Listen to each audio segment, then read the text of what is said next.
But you remember your promise to make my dress for me for the ball this time. Mrs. Zarubkin, Abramka cried, laying his hand on his heart. Have I said that I was not willing to make it? No, indeed, I said it must be made and made right. For Mrs. Zarubkin, it must be better than for anyone else. That's the way I feel about it. Splendid. Just what I wanted to know. But why don't you show me your material? Why don't you say to me, here, Abramka, here is the stuff, make a dress? Abramka would work on it day and night. Ahem, that's just it. I can't order it. That is where the trouble comes in. Tell me, Abramka, what is the shortest time you need for making the dress? Listen, the very shortest? Abramka shrugged his shoulders. Well, is a week too much for a ball dress such as you will want? It's got to be sewed. It can't be pasted together. You, yourself, know that, Mrs. Zarubkin. But supposing I order it only 3 days before the ball? Abramka started. Only 3 days before the ball? A ball dress? Am I a god, Mrs. Zarubkin? I am nothing but the lady's tailor, Abramka Stiftik. Well, then you are a nice tailor, said Tatyana Grigorievna scornfully. In Moscow they made a ball dress for me in 2 days. Abramka jumped up as if at a shot and beat his breast. Is that so? Then I say, Mrs. Zarubkin, he cried pathetically, if they made a ball gown for you in Moscow in 2 days, very well, then I will make a ball gown for you, if I must, in 1 day. I will neither eat nor sleep, and I won't let my help off either for 1 minute. How does that suit you? Sit down, Abramka, thank you very much. I hope I shall not have to put such a strain on you. It really does not depend upon me, otherwise I should have ordered the dress from you long ago. It doesn't depend upon you. Then upon whom does it depend? Ahem, it depends upon, but now, Abramka, remember this is just between you and me, it depends upon Mrs. Shaldin. Upon Mrs. Shaldin, the doctor's wife. Why, she isn't even here. That's just it. That is why I have to wait. How is it that a clever man like you, Abramka, doesn't grasp the situation? Let me see. Abramka racked his brains for a solution of the riddle. How could it be that Mrs. Shaldin, who was away, should have anything to do with Mrs. Zarubkin's order for a gown? No, that passed his comprehension. She certainly will get back in time for the ball, said Mrs. Zarubkin, to give him a cue. Well, yes, and certainly will bring a dress back with her. Certainly. A dress from abroad, something we have never seen here, something highly original. Mrs. Zarubkin, Abramka cried, as if a truth of tremendous import had been revealed to him. Mrs. Zarubkin, I understand. Why, certainly, yes, but that will be pretty hard. That's just it. Abramka reflected a moment, then said, I assure you, Mrs. Zarubkin, you need not be a bit uneasy. I will make a dress for you that will be just as grand as the one from abroad. I assure you your dress will be the most elegant one at the ball, just as it always has been. I tell you, my name won't be Abramka Stiftik if— His eager asseveration seemed not quite to satisfy the captain's wife. Her mind was not quite set at ease. She interrupted him. But the style, Abramka, the style! You can't possibly guess what the latest fashion is abroad. Why shouldn't I know what the latest fashion is, Mrs. Zarubkin? In Kiev, I have a friend who publishes fashion plates. I will telegraph to him, and he will immediately send me pictures of the latest French models. The telegram will cost only 80 cents, Mrs. Zarubkin, and I swear to you I will copy any dress he sends. Mrs. Shaldin can't possibly have a dress like that. All very well and good, and that's what we'll do. Still, we must wait until Mrs. Shaldin comes back. Don't you see, Abramka, I must have exactly the same style that she has? Can't you see, so that nobody can say that she is in the latest fashion? At this point, Semyonov entered the room cautiously. He was wearing the oddest-looking jacket and the captain's old boots. His hair was rumpled and his eyes were shining suspiciously. There was every sign that he had used the renewal of friendship with the doctor's men as a pretext for a booze. I had to stand them some brandy, Your Excellency, he said saucily, but catching his mistress's threatening look, he lowered his head guiltily. Idiot! She yelled at him. Face about! Be off with you to the kitchen. In his befuddlement, Semyonov had not noticed Abramka's presence.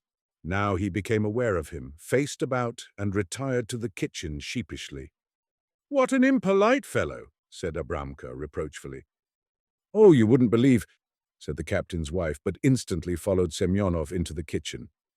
Semyonov, aware of his awful misdemeanor, tried to stand up straight and give a report. "She will come back, Your Excellency, day after tomorrow toward evening. She sent a telegram." "Is that true now?" "I swear it's true." Shuchok saw it himself. "All right, very good. You will get something for this." "Yes, Your Excellency." "Silence, you goose. Go on, set the table." Abramka remained about 10 minutes longer with the captain's wife, and on leaving said, "Let me assure you once again, Mrs. Zarubkin, you needn't worry. Just select the style, and I will make a gown for you that the best tailor in Paris can't beat." He pressed his hand to his heart in token of his intention to do everything in his power for Mrs. Zarubkin. It was 7 o'clock in the evening. Mrs. Shaldin and her trunk had arrived hardly half an hour before, yet the captain's wife was already there paying visit, which was a sign of the warm friendship that existed between the two women. They kissed each other and fell to talking. The doctor, a tall man of 45, seemed discomfited by the visit and passed unfriendly side glances at his guest. He had hoped to spend that evening undisturbed with his wife, and he well knew that when the ladies of the regiment came to call upon each other for only a second, it meant a whole evening of listening to idle talk. "You wouldn't believe me, dear, how bored I was the whole time you were away. How I longed for you, Natalie Semyonovna. But you probably never gave us a thought." "Oh, how can you say anything like that? I was thinking of you every minute, every second. If I hadn't been obliged to finish the cure, I should have returned long ago. No matter how beautiful it may be away from home, still the only place to live is among those that are near and dear to you." These were only the preliminary soundings. They lasted with variations for a quarter of an hour. First, Mrs. Shaldin narrated a few incidents of the trip. Then Mrs. Zarubkin gave a report of some of the chief happenings in the life of the regiment. When the conversation was in full swing, and the samovar was singing on the table, and the pancakes were spreading their appetizing odor, the captain's wife suddenly cried, "I wonder what the fashions are abroad now. I say, you must have feasted your eyes on them." Mrs. Shaldin simply replied with a scornful gesture. "Other people may like them, but I don't care for them one bit. I am glad we here don't get to see them until a year later. You know, Tatyana Grigorievna, you sometimes see the ugliest styles." "Really?" asked the captain's wife eagerly, her eyes gleaming with curiosity. The great moment of complete revelation seemed to have arrived. "Perfectly hideous, I tell you. Just imagine, you know how nice the plain skirts were. Then why change them? But no, to be in style now, the skirts have to be draped. Why? It is just a sign of complete lack of imagination. And in Lyons, they got out a new kind of silk. But that is still a French secret." "Why a secret? The silk is certainly being worn already?" "Yes, one does see it being worn already. But when it was first manufactured, the greatest secret was made of it. They were afraid the Germans would imitate, you understand?" "Oh, but what is the latest style?" "I really can't explain it to you. All I know is it is something awful." "She can't explain. That means she doesn't want to explain. Oh, the cunning one. What a sly look she has in her eyes, so thought the captain's wife." From the very beginning of the conversation, the two warm friends, it need scarcely be said, were mutually distrustful. Each had the conviction that everything the other said was to be taken in the very opposite sense. They were of about the same age, Mrs. Shaldin possibly 1 or 2 years younger than Mrs. Zarubkin. Mrs. Zarubkin was rather plump and had heavy light hair. Her appearance was blooming. Mrs. Shaldin was slim, though well-proportioned. She was a brunette with a pale complexion and large dark eyes. They were two types of beauty very likely to divide the gentlemen of the regiment into two camps of admirers. But women are never content with halves. Mrs. Zarubkin wanted to see all the officers of the regiment at her feet, and so did Mrs. Shaldin. It naturally led to great rivalry between the two women, of which they were both conscious, though they always had the friendliest smiles for each other. Mrs. Shaldin tried to give a different turn to the conversation. Do you think the ball will be interesting this year? Why should it be interesting? Rejoined the captain's wife scornfully. Always the same people, the same old humdrum jog-trot. I suppose the ladies have been besieging our poor Abramka. I really can't tell you. So far as I am concerned, I have scarcely looked at what he made for me. How's that? Didn't you order your dress from Moscow again? No, it really does not pay. I am sick of the bother of it all. Why all that trouble? For whom? Our officers don't care a bit how one dresses. They haven't the least taste. There's something back of that, thought Mrs. Shaldin. The captain's wife continued with apparent indifference.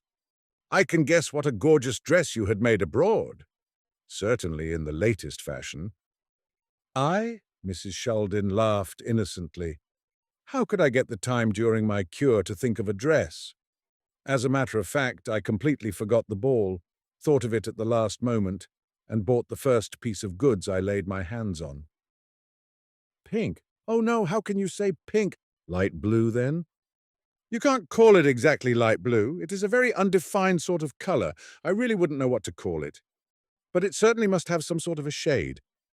You may believe me or not if you choose, but really I don't know. It's a very indefinite shade. Is it Sura silk? No, I can't bear Sura. It doesn't keep the folds well. I suppose it is crêpe de chine.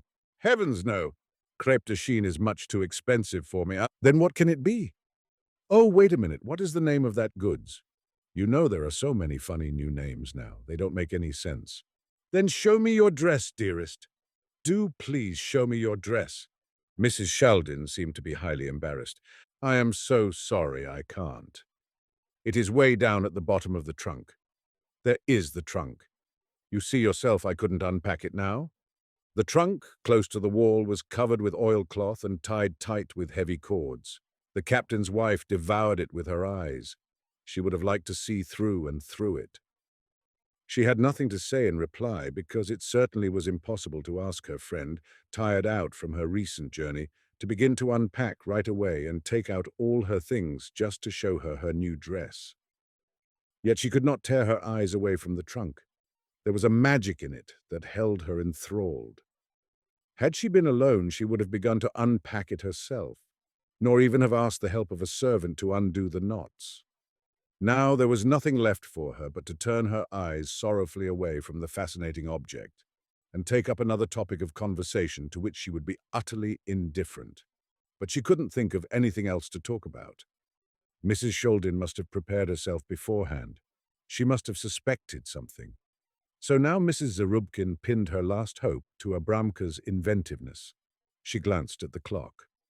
Dear me, she exclaimed, as if surprised at the lateness of the hour. I must be going. I don't want to disturb you any longer either, dearest. You must be very tired. I hope you rest well. She shook hands with Mrs. Shaldin, kissed her, and left. Abramka Stiftik had just taken off his coat and was doing some ironing in his shirt sleeves when a peculiar figure appeared in his shop. It was that of a stocky orderly in a well-worn uniform without buttons and old galoshes instead of boots. His face was gloomy-looking and was covered with a heavy growth of hair. Abramka knew this figure well. It seemed always just to have been awakened from the deepest sleep. Ah, Shuchok, what do you want? Mrs. Shaldin would like you to call upon her, said Shuchok. He behaved as if he had come on a terribly serious mission. Ah, that's so, your lady has come back. I heard about it. You see, I am very busy. Still, you may tell her I am coming right away. I just want to finish ironing Mrs. Konopotkin's dress. Abramka simply wanted to keep up appearances, as always when he was sent for. But his joy at the summons to Mrs. Shaldin was so great that to the astonishment of his helpers and Shuchok, he left immediately. He found Mrs. Shaldin alone. She had not slept well the 2 nights before and had risen late that morning. Her husband had left long before for the military hospital. She was sitting beside her open trunk, taking her things out very carefully. How do you do, Mrs. Shaldin? Welcome back to Khmyrovsk. I congratulate you on your happy arrival. Oh, how do you do, Abramka? Said Mrs. Shaldin delightedly. We haven't seen each other for a long time, have we? I was rather homesick for you. Oh, Mrs. Sheldon, you must have had a very good time abroad. But what do you need me for? You certainly brought a dress back with you. Abramka always comes in handy, said Mrs. Sheldon jestingly. We ladies of the regiment are quite helpless without Abramka. Take a seat. Abramka seated himself. He felt much more at ease in Mrs. Sheldon's home than in Mrs. Zarubkin's. Mrs. Sheldon did not order her clothes from Moscow. She was a steady customer of his. In this room he had many a time circled about the doctor's wife with a yard measure, pins, chalk and scissors, had kneeled down beside her, raised himself to his feet, bent over again and stood puzzling over some difficult problem of dressmaking. How low to cut the dress out at the neck, how long to make the train, how wide the hem and so on. None of the ladies of the regiment ordered as much from him as Mrs. Sheldon. Her grandmother would send her material from Kiev, or the doctor would go on a professional trip to Chernigov and always bring some goods back with him. Or sometimes her aunt in Voronezh would make her a gift of some silk. Abramka is always ready to serve Mrs. Sheldon first, said the tailor, though seized with a little pang, as if bitten by a guilty conscience. Are you sure you are telling the truth? Is Abramka always to be depended upon? Is he? She looked at him searchingly from beneath drooping lids. What a question, rejoined Abramka. His face quivered slightly. His feeling of discomfort was waxing. Has Abramka ever— Oh, things can happen. But all right, never mind. I brought a dress along with me. I had to have it made in a great hurry, and there is just a little more to be done on it. Now, if I give you this dress to finish, can I be sure that you positively won't tell another soul how it is made? Mrs. Sheldon, oh, Mrs. Sheldon, said Abramka reproachfully. Nevertheless, the expression of his face was not so reassuring as usual. You give me your word of honor? Certainly. My name isn't Abramka Stiffdick if I— Well, all right, I will trust you. But be careful. You know of whom you must be careful? Who is that, Mrs. Sheldon? Oh, you know very well whom I mean. No, you needn't put your hand on your heart. She was here to see me yesterday and tried in every way she could to find out how my dress is made. But she couldn't get it out of me. Abramka sighed. Mrs. Sheldon seemed to suspect his betrayal. I am right, am I not? She has not had her dress made yet, has she? She waited to see my dress, didn't she? And she told you to copy the style, didn't she? Mrs. Sheldon asked with honest naivety.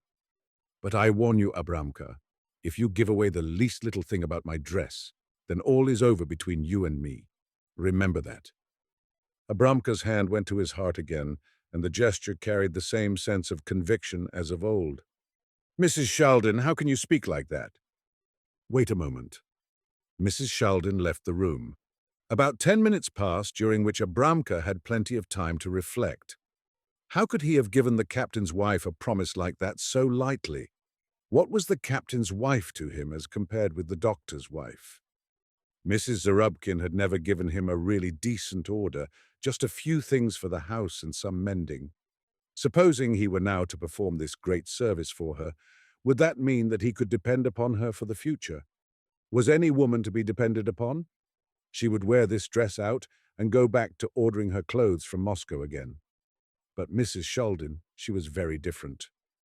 He could forgive her having brought this one dress along from abroad.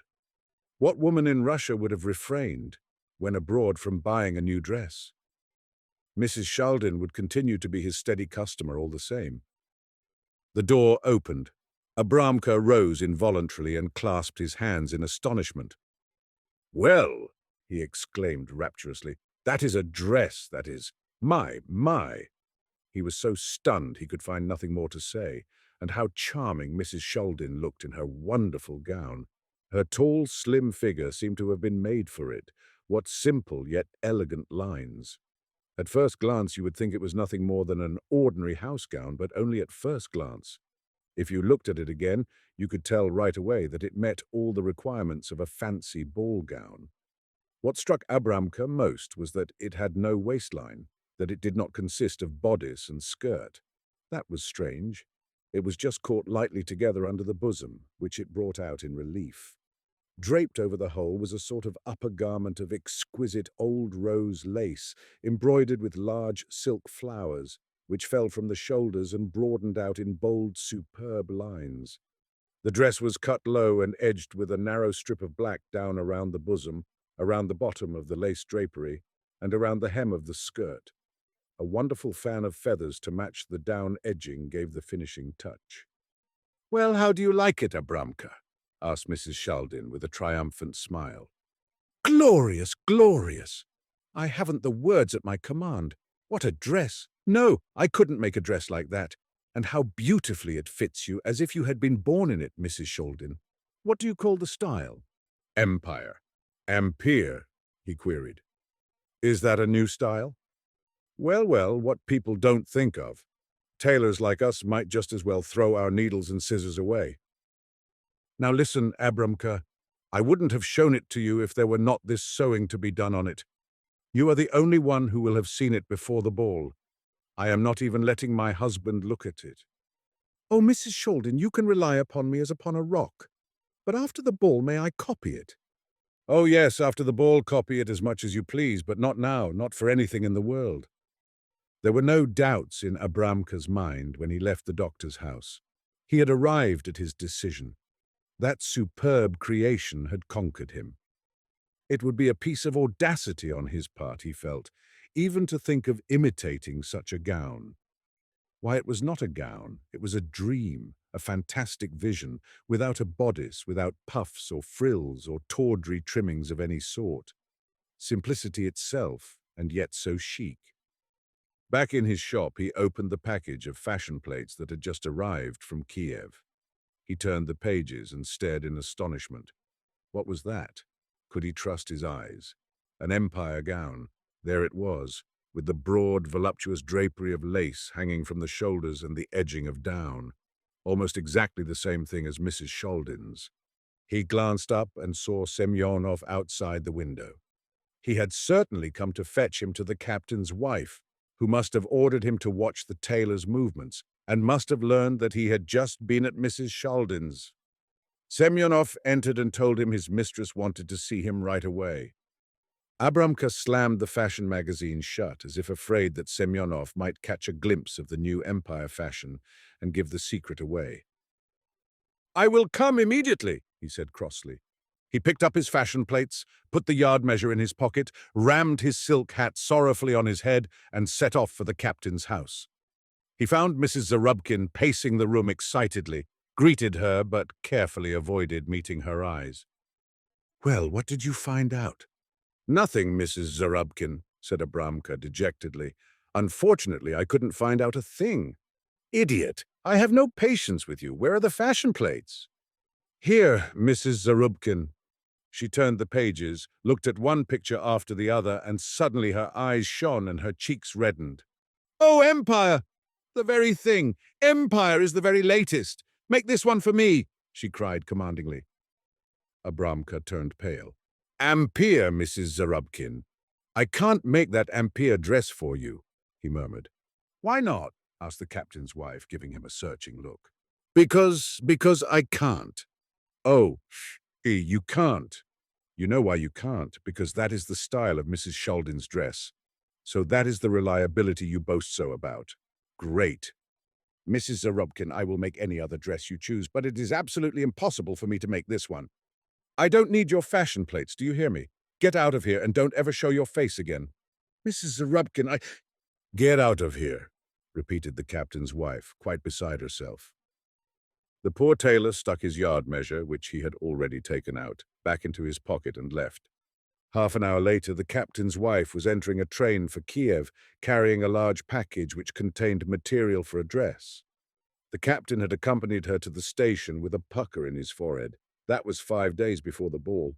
At the ball, 2 expensive empire gowns stood out conspicuously from among the more or less elegant gowns which had been finished in the shop of Abramka Stiftik, ladies' tailor. The one gown adorned Mrs. Shaldin's figure, the other the figure of the captain's wife. Mrs. Zarubkin had bought her gown ready-made at Kiev, and had returned only 2 hours before the beginning of the ball. She had scarcely had time to dress. Perhaps it would have been better had she not appeared at this one of the annual balls, had she not taken that fateful trip to Kiev. For in comparison with the make and style of Mrs. Sheldon's dress, which had been brought abroad, hers was like the botched imitation of an amateur. That was evident to everybody, though the captain's wife had her little group of partisans, who maintained with exaggerated eagerness that she looked extraordinarily fascinating in her dress, and Mrs. Sheldon still could not rival her. But there was no mistaking it. There was little justice in this contention. Everybody knew better. What was worst of all, Mrs. Zarubkin herself knew better. Mrs. Sheldon's triumph was complete. The two ladies gave each other the same friendly smiles as always, but one of them was experiencing the fine disdain and the derision of the conqueror, while the other was burning inside with the furious resentment of a dethroned goddess of the annual ball. From that time on, Abramka cautiously avoided passing the captain's house. The Servant, by S.T. Semyonov. And Gerasim returned to Moscow just at a time when it was hardest to find work, a short while before Christmas, when a man sticks even to a poor job in the expectation of a present. For 3 weeks the peasant lad had been going about in vain, seeking a position. He stayed with relatives and friends from his village, and although he had not yet suffered great want, it disheartened him that he, a strong young man, should go without work. Gerasim had lived in Moscow from early boyhood. When still a mere child, he had gone to work in a brewery as bottle washer, and later as a lower servant in a house. In the last 2 years, he had been in a merchant's employ, and would still have held that position had he not been summoned back to his village for military duty. However, he had not been drafted. It seemed dull to him in the village. He was not used to the country life, so he decided he would rather count the stones in Moscow than stay there. Every minute it was getting to be more and more irksome for him to be tramping the streets in idleness. Not a stone did he leave unturned in his efforts to secure any sort of work. He plagued all of his acquaintances. He even held up people on the street and asked them if they knew of a situation, all in vain. Finally, Gerasim could no longer bear being a burden on his people. Some of them were annoyed by his coming to them, and others had suffered unpleasantness from their masters on his account. He was altogether at a loss what to do. Sometimes he would go a whole day without eating. Second, one day Gerasim betook himself to a friend from his village who lived at the extreme outer edge of Moscow, near Sokolnik. The man was coachman to a merchant by the name of Sharov, in whose service he had been for many years. He had ingratiated himself with his master so that Sharov trusted him absolutely and gave every sign of holding him in high favor. It was the man's glib tongue, chiefly, that had gained him his master's confidence.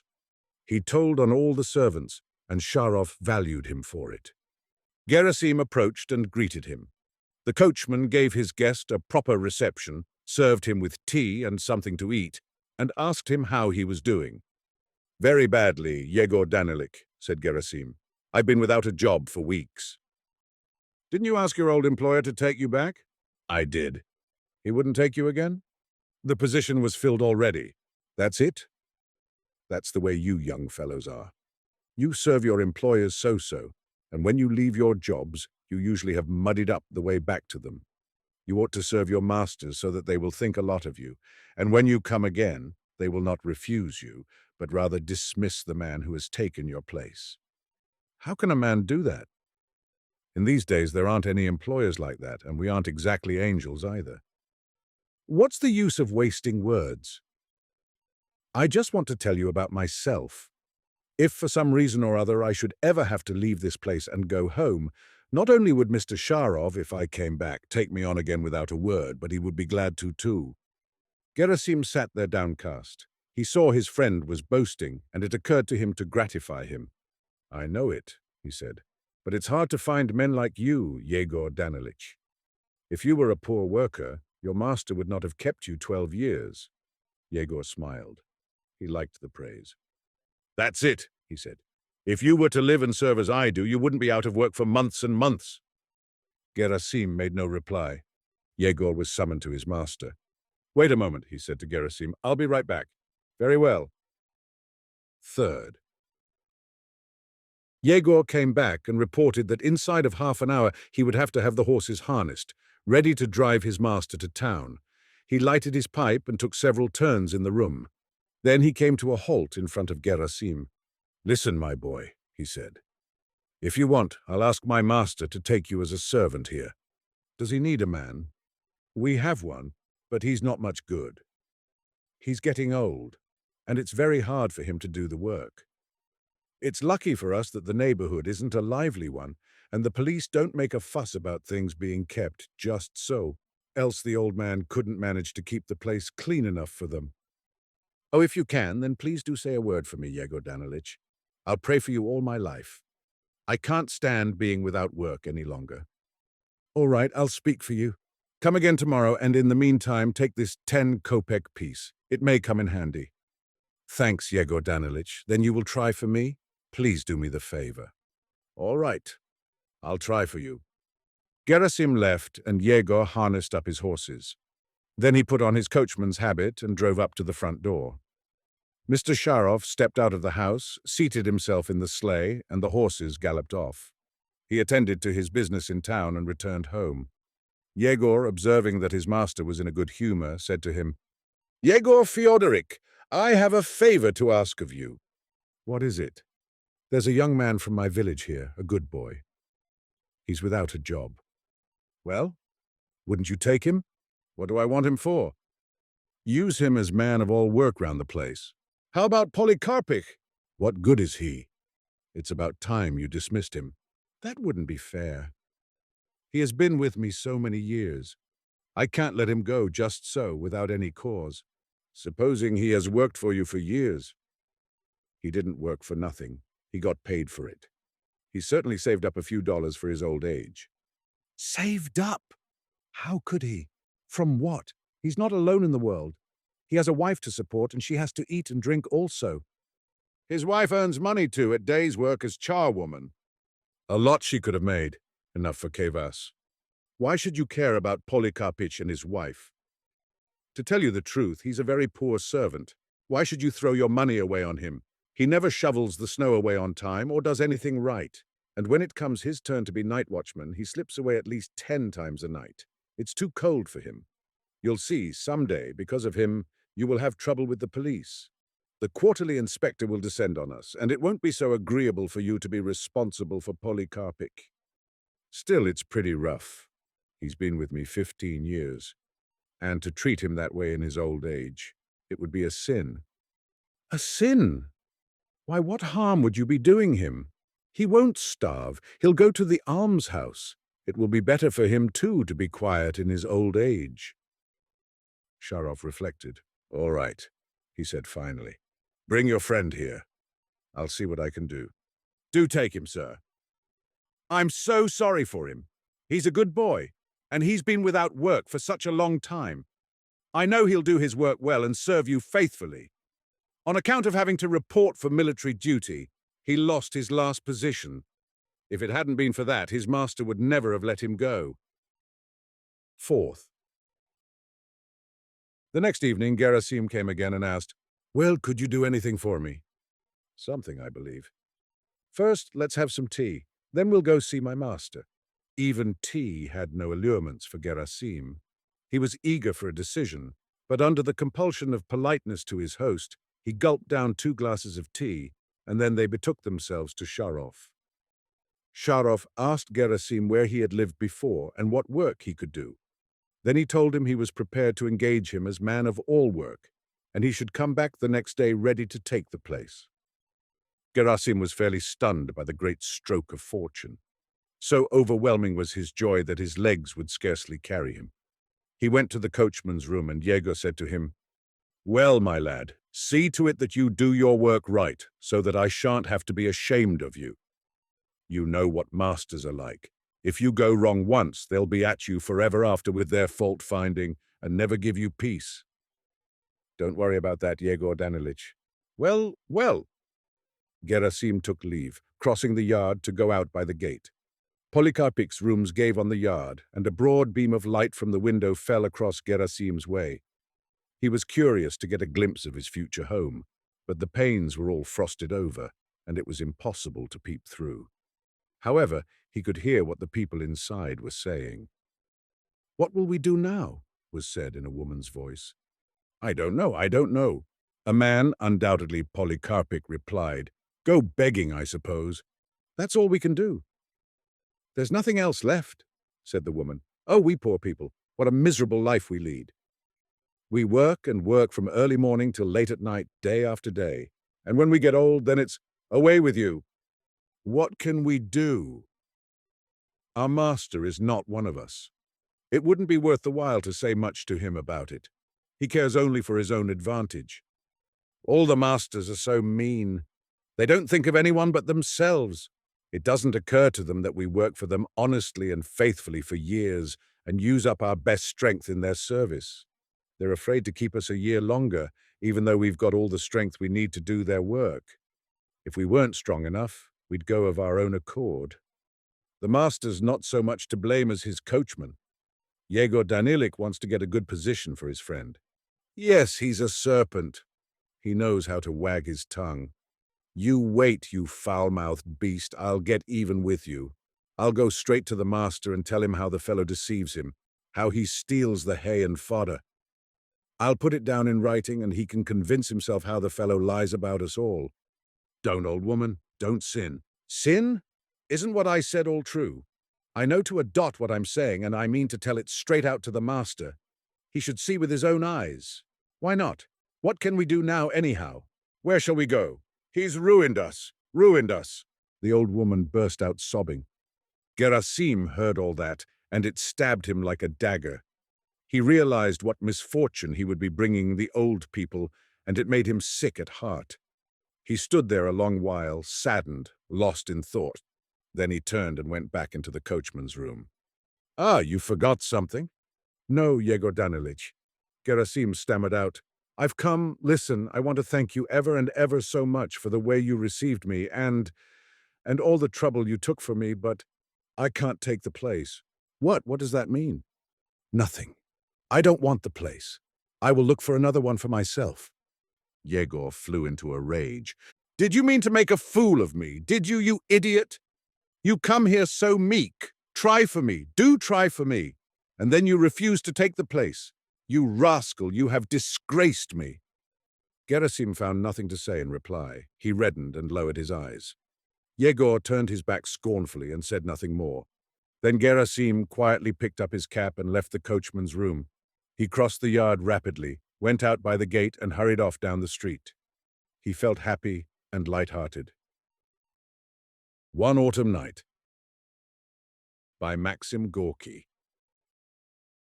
Once in the autumn, I happened to be in a very unpleasant and inconvenient position. In the town where I had just arrived and where I knew not a soul, I found myself without a farthing in my pocket and without a night's lodging. Having sold, during the first few days, every part of my costume without which it was still possible to go about, I passed from the town into the quarter called East, where were the steamship wharves, a quarter which during the navigation season fermented with boisterous, laborious life, but now was silent and deserted, for we were in the last days of October. Dragging my feet along the moist sand, and obstinately scrutinizing it with the desire to discover in it any sort of fragment of food, I wandered alone among the deserted buildings and warehouses, and thought how good it would be to get a full meal. In our present state of culture, hunger of the mind is more quickly satisfied than hunger of the body. You wander about the streets, you are surrounded by buildings not bad-looking from the outside, and, you may safely say it, not so badly furnished inside, and the sight of them may excite within you stimulating ideas about architecture, hygiene, and many other wise and high-flying subjects. You may meet warmly and neatly dressed folks, all very polite and turning away from you tactfully, not wishing offensively to notice the lamentable fact of your existence. Well, the mind of a hungry man is always better nourished and healthier than the mind of the well-fed man, and there you have a situation from which you may draw a very ingenious conclusion in favor of the ill-fed. The evening was approaching, the rain was falling, and the wind blew violently from the north. It whistled in the empty booths and shops, blew into the plastered window panes of the taverns, and whipped into foam the wavelets of the river which splashed noisily on the sandy shore, casting high their white crests, racing one after another into the dim distance, and leaping impetuously over one another's shoulders. It seemed as if the river felt the proximity of winter, and was running at random away from the fetters of ice which the north wind might well have flung upon her that very night. The sky was heavy and dark. Down from it swept incessantly scarcely visible drops of rain, and the melancholy elegy in nature all around me was emphasized by a couple of battered and misshapen willow trees and a boat, bottom upwards, that was fastened to their roots. The overturned canoe with its battered keel and the miserable old trees rifled by the cold wind. Everything around me was bankrupt, barren and dead, and the sky flowed with undryable tears. Everything around was waste and gloomy. It seemed as if everything were dead, leaving me alone among the living, and for me also a cold death waited. I was then 18 years old, a good time. I walked and walked along the cold, wet sand, making my chattering teeth warble in honor of cold and hunger, when suddenly, as I was carefully searching for something to eat behind one of the empty crates, I perceived behind it, crouching on the ground, a figure in woman's clothes, dank with the rain, and clinging fast to her stooping shoulders. Standing over her, I watched to see what she was doing. It appeared that she was digging a trench in the sand with her hands, digging away under one of the crates. "Why are you doing that?" I asked, crouching down on my heels quite close to her. She gave a little scream and was quickly on her legs again. Now that she stood there staring at me, with her wide-open grey eyes full of terror, I perceived that it was a girl of my own age, with a very pleasant face embellished unfortunately by 3 large blue marks. This spoilt her, although these blue marks had been distributed with a remarkable sense of proportion, one at a time, and all were of equal size, 2 under the eyes, and 1 a little bigger on the forehead, just over the bridge of the nose. This symmetry was evidently the work of an artist well inured to the business of spoiling the human physiognomy. The girl looked at me, and the terror in her eyes gradually died out. She shook the sand from her hands, adjusted her cotton headgear, cowered down and said, "I suppose you too want something to eat? Dig away then. My hands are tired, over there." She nodded her head in the direction of a booth. "There is bread for certain, and sausages too. That booth is still carrying on business." I began to dig. She, after waiting a little and looking at me, sat down beside me and began to help me. We worked in silence. I cannot say now whether I thought at that moment of the criminal code, of morality, of proprietorship, and all the other things about which, in the opinion of many experienced persons, one ought to think every moment of one's life. Wishing to keep as close to the truth as possible, I must confess that apparently I was so deeply engaged in digging under the crate that I completely forgot about everything else except this one thing. What could be inside that crate? The evening drew on. The grey, mouldy, cold fog grew thicker and thicker around us. The waves roared with a hollower sound than before, and the rain pattered down on the boards of that crate more loudly and more frequently. Somewhere or other, the night watchman began springing his rattle. "Has it got a bottom or not?" softly inquired my assistant. I did not understand what she was talking about, and I kept silence. "I say, has the crate got a bottom? If it has, we shall try in vain to break into it. Here we are digging a trench, and we may, after all, come upon nothing but solid boards. How shall we take them off? Better smash the lock. It is a wretched lock." Good ideas rarely visit the heads of women, but as you see, they do visit them sometimes. I have always valued good ideas, and have always tried to utilize them as far as possible. Having found the lock, I tugged at it and wrenched off the whole thing. My accomplice immediately stooped down and wriggled like a serpent into the gaping, open, 4-cornered cover of the crate, whence she called to me approvingly in a low tone, "You're a brick!" Nowadays, a little crumb of praise from a woman is dearer to me than a whole dithyramb from a man, even though he be more eloquent than all the ancient and modern orators put together. Then, however, I was less amiably disposed than I am now, and paying no attention to the compliment of my comrade, I asked her curtly and anxiously, "Is there anything?" In a monotonous tone, she set about calculating our discoveries. A basket full of bottles, thick furs, a sunshade, an iron pail. All this was uneatable. I felt that my hopes had vanished. But suddenly she exclaimed vivaciously, "Aha, here it is." "What?" "Bread, a loaf. It's only wet. Take it." A loaf flew to my feet, and after it herself, my valiant comrade. I had already bitten off a morsel, stuffed it in my mouth, and was chewing it. "Come, give me some too. And we mustn't stay here. Where shall we go?" She looked inquiringly about on all sides. It was dark, wet, and boisterous. "Look, there's an upset canoe yonder. Let us go there." "Let us go, then." And off we set, demolishing our booty as we went and filling our mouths with large portions of it. The rain grew more violent. The river roared. From somewhere or other resounded a prolonged mocking whistle, just as if someone great who feared nobody was whistling down all earthly institutions, and along with them this horrid autumnal wind and us its heroes. This whistling made my heart throb painfully, in spite of which I greedily went on eating, and in this respect the girl walking on my left hand kept even pace with me. "What do they call you?" I asked her. "Why, I know not." "Natasha," she answered shortly, munching loudly. I stared at her. My heart ached within me, and then I stared into the mist before me, and it seemed to me as if the inimical countenance of my destiny was smiling at me enigmatically and coldly.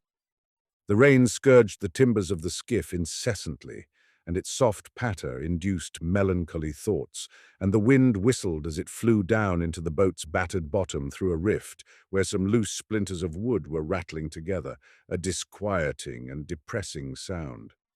The waves of the river were splashing on the shore and sounded so monotonous and hopeless, just as if they were telling something unbearably dull and heavy, which was boring them into utter disgust, something from which they wanted to run away and yet were obliged to talk about all the same. The sound of the rain blended with their splashing, and a long-drawn sigh seemed to be floating above the overturned skiff. The endless, laboring sigh of the earth, injured and exhausted by the eternal changes from the bright and warm summer to the cold, misty and damp autumn. The wind blew continually over the desolate shore, and the foaming river blew and sang its melancholy songs. Our position beneath the shelter of the skiff was utterly devoid of comfort. It was narrow and damp. Tiny cold drops of rain dribbled through the damaged bottom. Gusts of wind penetrated it. We sat in silence and shivered with cold. I remembered that I wanted to go to sleep. Natasha leaned her back against the hull of the boat and curled herself up into a tiny ball. Embracing her knees with her hands and resting her chin upon them, she stared doggedly at the river with wide-open eyes. On the pale patch of her face they seemed immense because of the blue marks below them. She never moved, and this immobility and silence, I felt it, gradually produced within me a terror of my neighbor. I wanted to talk to her, but I knew not how to begin. It was she herself who spoke. "What a cursed thing life is!" she exclaimed plainly, abstractedly, and in a tone of deep conviction. But this was no complaint. In these words there was too much of indifference for a complaint. This simple soul thought according to her understanding, thought and proceeded to form a certain conclusion which she expressed aloud, and which I could not confute for fear of contradicting myself. Therefore I was silent, and she, as if she had not noticed me, continued to sit there immovable. "Even if we croaked—" "What then?" Natasha began again, this time quietly and reflectively, and still there was not one note of complaint in her words. It was plain that this person, in the course of her reflections on life, was regarding her own case, and had arrived at the conviction that in order to preserve herself from the mockeries of life, she was not in a position to do anything else but simply croak, to use her own expression. The clearness of this line of thought was inexpressibly sad and painful to me, and I felt that if I kept silence any longer, I was really bound to weep. And it would have been shameful to have done this before a woman, especially as she was not weeping herself. I resolved to speak to her. "Who was it that knocked you about?" I asked. For the moment I could not think of anything more sensible or more delicate. "Pashka did it all," she answered in a dull and level tone. And who is he? My lover. He was a baker. Did he beat you often? Whenever he was drunk, he beat me, often. And suddenly, turning towards me, she began to talk about herself, Pashka, and their mutual relations. He was a baker with red moustaches and played very well on the banjo. He came to see her and greatly pleased her, for he was a merry chap and wore nice, clean clothes. He had a vest which cost 15 rubles and boots with dress tops. For these reasons, she had fallen in love with him, and he became her creditor. And when he became her creditor, he made it his business to take away from her the money which her other friends gave to her for bonbons, and getting drunk on this money, he would fall to beating her. But that would have been nothing if he hadn't also begun to run after other girls before her very eyes. Now, wasn't that an insult? I am not worse than the others. Of course, that meant that he was laughing at me, the blackguard. The day before yesterday, I asked leave of my mistress to go out for a bit, went to him, and there I found Dimka sitting beside him drunk, and he too was half seas over. I said, "You scoundrel, you!" And he gave me a thorough hiding. He kicked me and dragged me by the hair.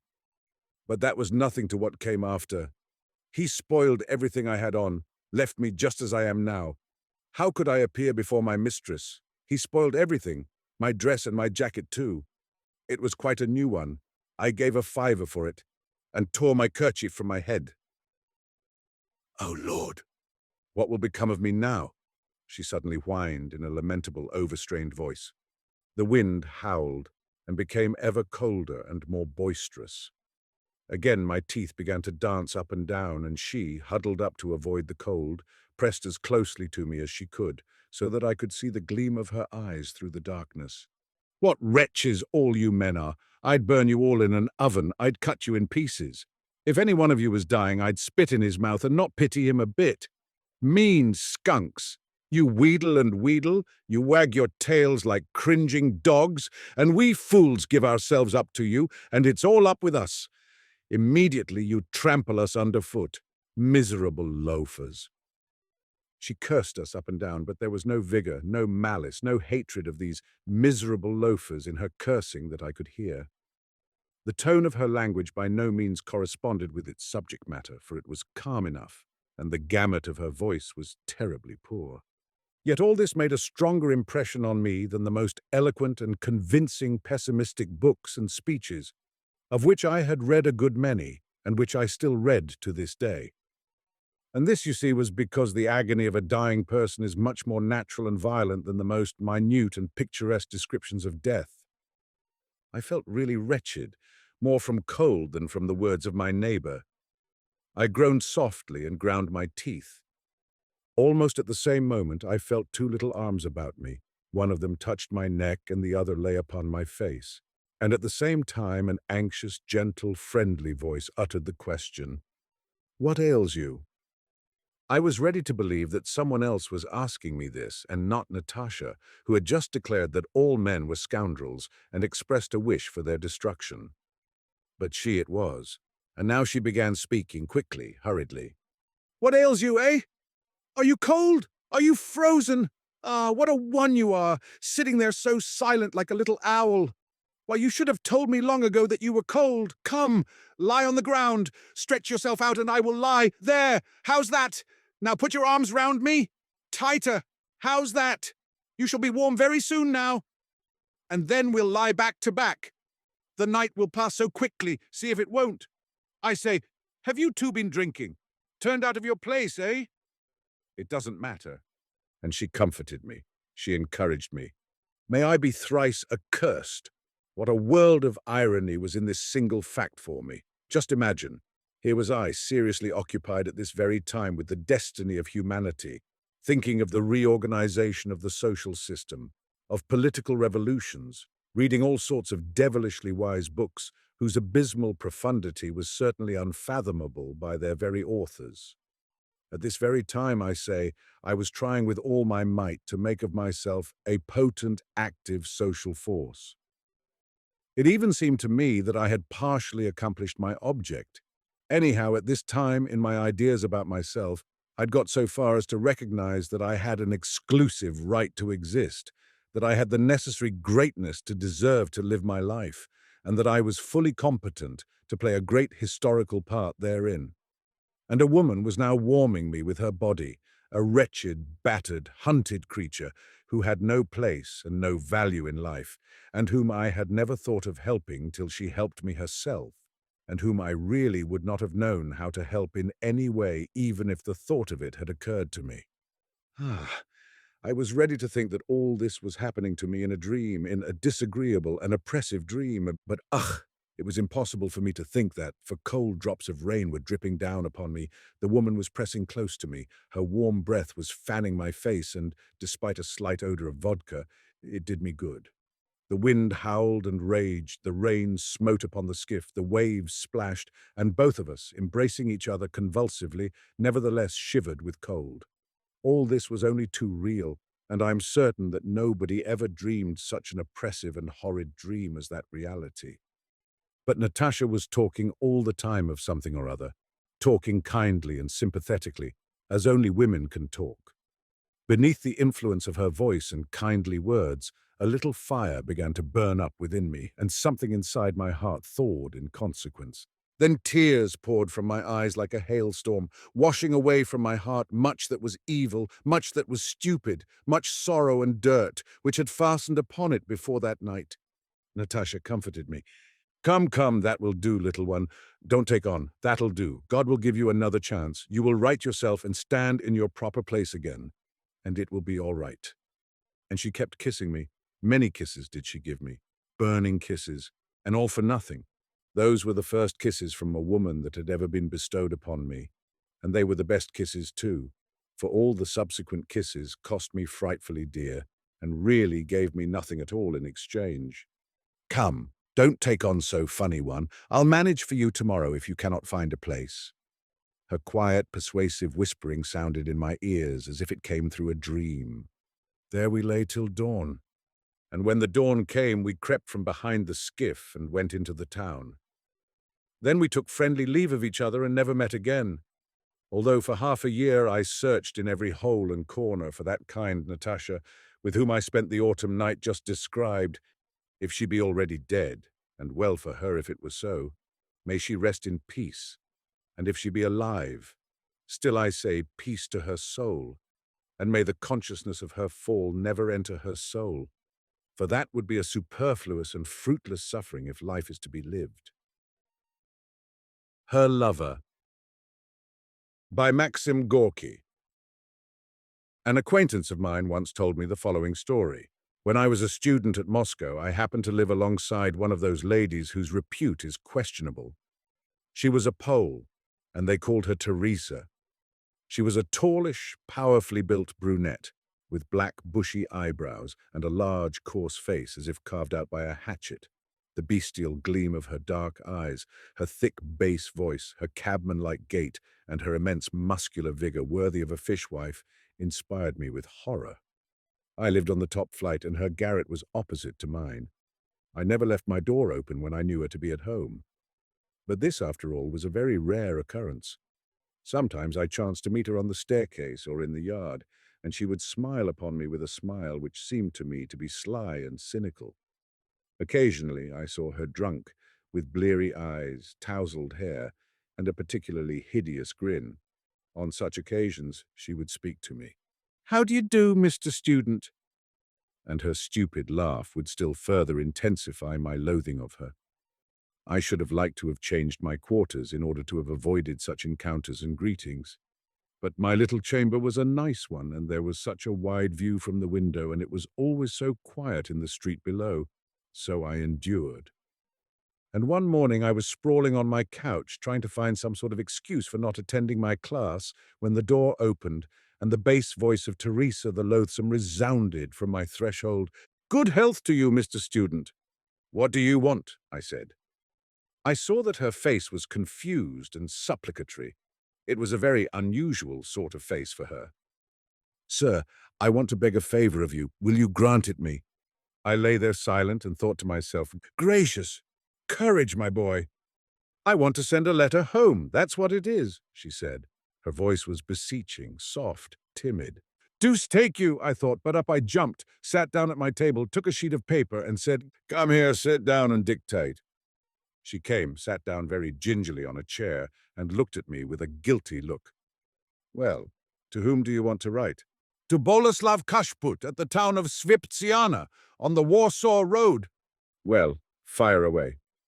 My dear Bowles, my darling, my faithful lover, may the Mother of God protect thee, thou heart of gold. Why hast thou not written for such a long time to thy sorrowing little dove, Teresa?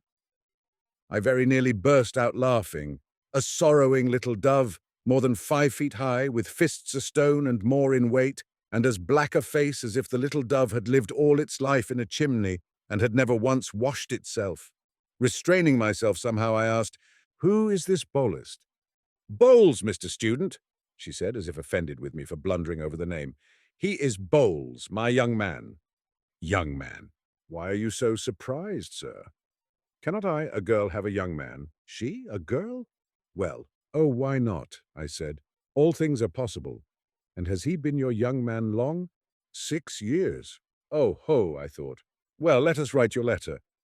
And I tell you plainly that I would willingly have changed places with this Bowles if his fair correspondent had been not Teresa, but something less than she. I thank you most heartily, sir, for your kind services, said Teresa to me with a curtsy. Perhaps I can show you some service, eh? No, I most humbly thank you all the same. Perhaps, sir, your shirts or your trousers may want a little mending. I felt that this mastodon in petticoats had made me grow quite red with shame, and I told her pretty sharply that I had no need whatever of her services. She departed. A week or two passed away. It was evening. I was sitting at my window whistling and thinking of some expedient for enabling me to get away from myself.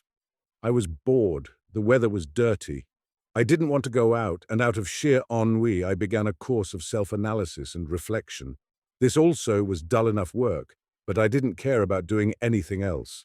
Then the door opened. Heaven be praised. Someone came in. "Oh, Mr. Student, you have no pressing business, I hope?" It was Teresa. "Humph. No, what is it?" "I was going to ask you, sir, to write me another letter." "Very well. To Bowles, eh?" "No, this time it is from him." "What? Stupid that I am. It is not for me, Mr. Student, I beg your pardon. It is for a friend of mine, that is to say, not a friend but an acquaintance, a man acquaintance. He has a sweetheart just like me here, Teresa. That's how it is. Will you, sir, write a letter to this Teresa?" I looked at her. Her face was troubled. Her fingers were trembling. I was a bit fogged at first, and then I guessed how it was. "Look here, my lady," I said. "There are no Bowleses or Teresas at all, and you've been telling me a pack of lies. Don't you come sneaking about me any longer. I have no wish whatever to cultivate your acquaintance. Do you understand?" And suddenly she grew strangely terrified and distraught. She began to shift from foot to foot without moving from the place and spluttered comically as if she wanted to say something and couldn't. I waited to see what would come of all this, and I saw and felt that apparently I had made a great mistake in suspecting her of wishing to draw me from the path of righteousness. It was evidently something very different.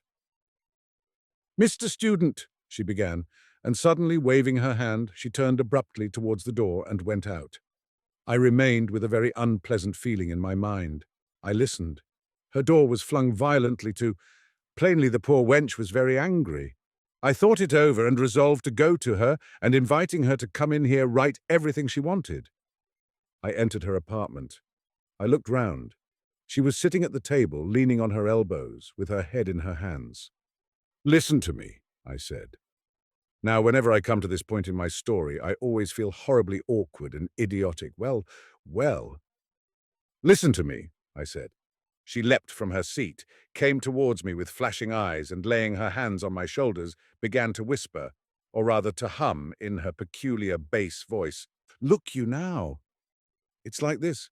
There's no Bowles at all, and there's no Teresa either. But what's that to you?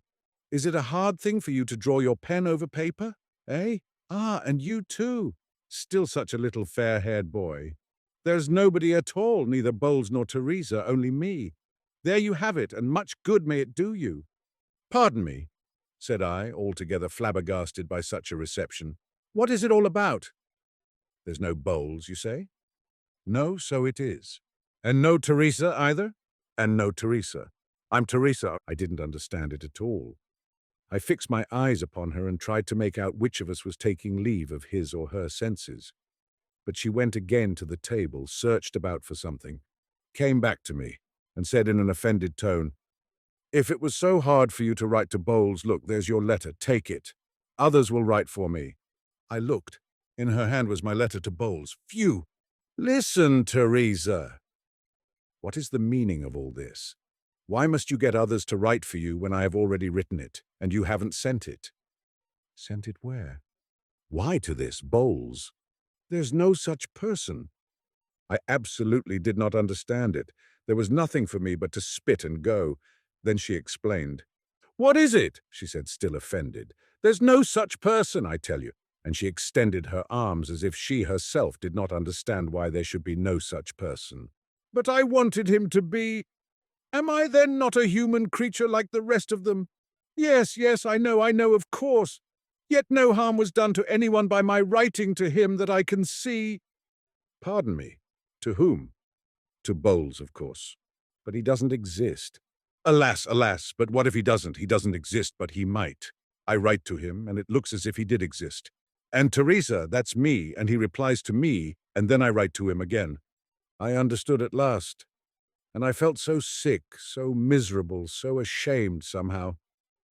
Alongside of me, not 3 yards away, lived a human creature who had nobody in the world to treat her kindly, affectionately, and this human being had invented a friend for herself. "Look now, you wrote me a letter to Bowles, and I gave it to someone else to read it to me, and when they read it to me, I listened and fancied that Bowles was there, and I asked you to write me a letter from Bowles to Teresa, that is to me. When they write such a letter for me and read it to me, I feel quite sure that Bowles is there, and life grows easier for me in consequence." "Deuce take you for a blockhead," said I to myself when I heard this. And from thenceforth, regularly, twice a week, I wrote a letter to Bowles, and an answer from Bowles to Teresa. I wrote those answers well. She, of course, listened to them, and wept like anything, roared, I should say, with her bass voice. And in return for my thus moving her to tears by real letters from the imaginary bowl, she began to mend the holes I had in my socks, shirts, and other articles of clothing. Subsequently, about 3 months after this history began, they put her in prison for something or other. No doubt by this time she is dead. My acquaintance shook the ash from his cigarette, looked pensively up at the sky, and thus concluded, "Well, well, the more a human creature has tasted of bitter things, the more it hungers after the sweet things of life. And we, wrapped round in the rags of our virtues, and regarding others through the mist of our self-sufficiency and persuaded of our universal impeccability, do not understand this. And the whole thing turns out pretty stupidly and very cruelly. The fallen classes, we say. And who are the fallen classes, I should like to know? They are, first of all, people with the same bones, flesh, and blood and nerves as ourselves. We have been told this day after day for ages, and we actually listen, and the devil only knows how hideous the whole thing is. Or are we completely depraved by the loud sermonizing of humanism? In reality, we also are fallen folks, and so far as I can see, very deeply fallen into the abyss of self-sufficiency and the conviction of our own superiority. But enough of this. It is all as old as the hills, so old that it is a shame to speak of it. Very old indeed. Yes, that's what it is. Lazarus, by Leonid Andreyev. I. When Lazarus rose from the grave after 3 days and nights in the mysterious thraldom of death and returned alive to his home, it was a long time before anyone noticed the evil peculiarities in him that were later to make his very name terrible. His friends and relatives were jubilant that he had come back to life. They surrounded him with tenderness. They were lavish of their eager attentions, spending the greatest care upon his food and drink and the new garments they made for him. They clad him gorgeously in the glowing colors of hope and laughter, and when, arrayed like a bridegroom, he sat at table with them again, ate again, and drank again, they wept fondly and summoned the neighbors to look upon the man miraculously raised from the dead. The neighbors came and were moved with joy. Strangers arrived from distant cities and villages to worship the miracle. They burst into stormy exclamations and buzzed around the house of Mary and Martha like so many bees. That which was new in Lazarus's face and gestures they explained naturally as the traces of his severe illness and the shock he had passed through. It was evident that the disintegration of the body had been halted by a miraculous power, but that the restoration had not been complete, that death had left upon his face and body the effect of an artist's unfinished sketch seen through a thin glass. On his temples, under his eyes, and in the hollow of his cheek lay a thick, earthy blue. His fingers were blue, too, and under his nails, which had grown long in the grave, the blue had turned livid. Here and there on his lips and body, the skin, blistered in the grave, had burst open and left reddish, glistening cracks, as if covered with a thin, glassy slime. And he had grown exceedingly stout. His body was horribly bloated and suggested the fetid, damp smell of putrefaction. But the cadaverous, heavy odor that clung to his burial garments and, as it seemed, to his very body, soon wore off. And after some time the blue of his hands and face softened, and the reddish cracks of his skin smoothed out, though they never disappeared completely. Such was the aspect of Lazarus in his second life. It looked natural only to those who had seen him buried. Not merely Lazarus's face, but his very character, it seemed, had changed, though it astonished no one and did not attract the attention it deserved. Before his death, Lazarus had been cheerful and careless, a lover of laughter and harmless jest. It was because of his good humor, pleasant and equable, his freedom from meanness and gloom, that he had been so beloved by the master. Now he was grave and silent. Neither he himself jested nor did he laugh at the jests of others, and the words he spoke occasionally were simple, ordinary and necessary words. Words as much devoid of sense and depth as are the sounds with which an animal expresses pain and pleasure, thirst and hunger. Such words a man may speak all his life, and no one would ever know the sorrows and joys that dwelt within him. Thus it was that Lazarus sat at the festive table among his friends and relatives, his face the face of a corpse over which for 3 days death had reigned in darkness, his garments gorgeous and festive, glittering with gold, bloody red and purple, his mien heavy and silent. He was horribly changed and strange, but as yet undiscovered. In high waves, now mild, now stormy, the festivities went on around him. Warm glances of love caressed his face, still cold with the touch of the grave, and a friend's warm hand patted his bluish, heavy hand. And the music played joyous tunes mingled of the sounds of the tympanum, the pipe, the zither, and the dulcimer. It was as if bees were humming, locusts buzzing, and birds singing over the happy home of Mary and Martha. Second, someone recklessly lifted the veil. By one breath of an uttered word, he destroyed the serene charm and uncovered the truth in its ugly nakedness. No thought was clearly defined in his mind when his lips smilingly asked, "Why do you not tell us, Lazarus, what was there?" And all became silent, struck with the question. Only now it seemed to have occurred to them that for 3 days Lazarus had been dead, and they looked with curiosity, awaiting an answer. But Lazarus remained silent. "You will not tell us?" wondered the inquirer. "Is it so terrible there?" Again his thought lagged behind his words.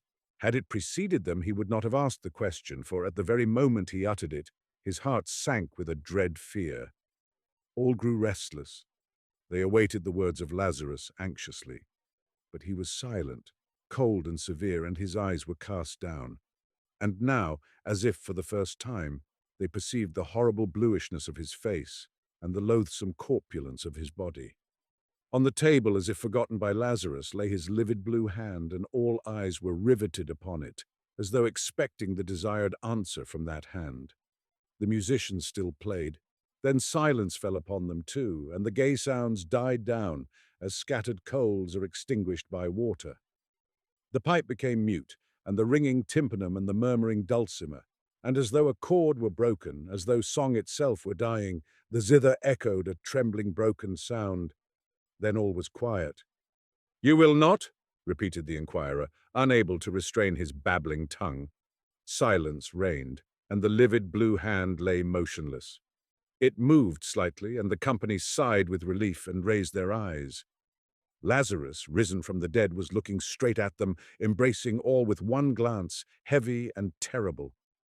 This was on the third day after Lazarus had arisen from the grave. Since then, many had felt that his gaze was the gaze of destruction, but neither those who had been forever crushed by it, nor those who in the prime of life, mysterious even as death, had found the will to resist his glance, could ever explain the terror that lay immovable in the depths of his black pupils. He looked quiet and simple. One felt that he had no intention to hide anything, but also no intention to tell anything. His look was cold, as of one who is entirely indifferent to all that is alive, and many careless people who pressed around him and did not notice him later learned with wonder and fear the name of this stout, quiet man who brushed against them with his sumptuous, gaudy garments. The sun did not stop shining when he looked, neither did the fountain cease playing, and the eastern sky remained cloudless and blue as always. But the man who fell under his inscrutable gaze could no longer feel the sun, nor hear the fountain, nor recognize his native sky. Sometimes he would cry bitterly, sometimes tear his hair in despair and madly call for help. But generally it happened that the men thus stricken by the gaze of Lazarus began to fade away listlessly and quietly, and pass into a slow death lasting many long years. They died in the presence of everybody, colorless, haggard, and gloomy, like trees withering on rocky ground. Those who screamed in madness sometimes came back to life, but the others never. "So you will not tell us, Lazarus, what you saw there?" the inquirer repeated for the third time. But now his voice was dull, and a dead grey weariness looked stupidly from out his eyes. The faces of all present were also covered by the same dead grey weariness, like a mist. The guests stared at one another stupidly, not knowing why they had come together or why they sat around this rich table. They stopped talking and vaguely felt it was time to leave. But they could not overcome the lassitude that spread through their muscles. So they continued to sit there, each one isolated, like little dim lights scattered in the darkness of night. The musicians were paid to play, and they again took up the instruments, and again played gay or mournful airs. But it was music made to order, always the same tunes, and the guests listened wonderingly. Why was this music necessary, they thought?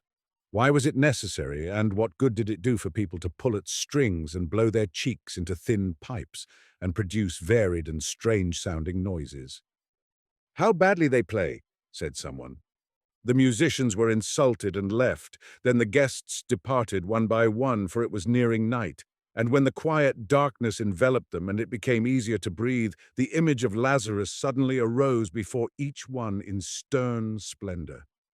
There he stood, with the blue face of a corpse and the raiment of a bridegroom, sumptuous and resplendent, in his eyes that cold stare in the depths of which lurked the horrible. They stood still as if turned into stone.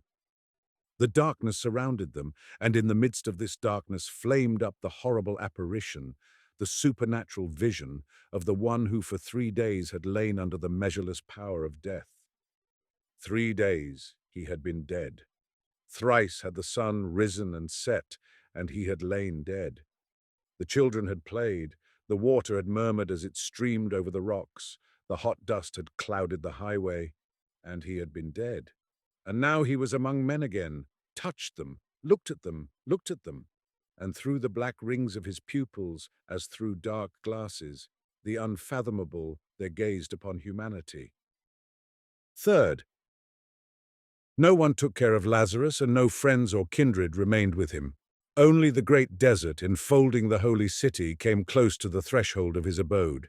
It entered his home and lay down on his couch like a spouse and put out all the fires. No one cared for Lazarus.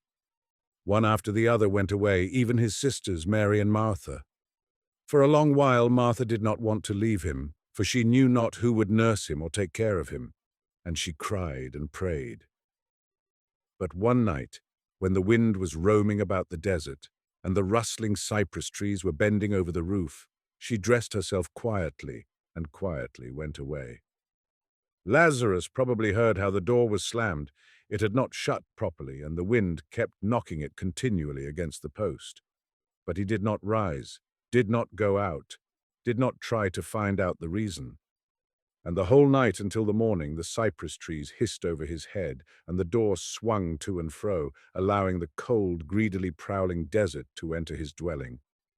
Everybody shunned him as though he were a leper. They wanted to put a bell on his neck to avoid meeting him. But someone, turning pale, remarked it would be terrible if at night, under the windows, one should happen to hear Lazarus's bell, and all grew pale and assented.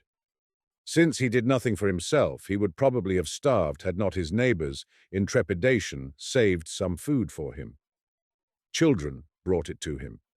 They did not fear him, neither did they laugh at him in the innocent cruelty in which children often laugh at unfortunates. They were indifferent to him, and Lazarus showed the same indifference to them. He showed no desire to thank them for their services. He did not try to pat the dark hands and look into the simple, shining little eyes.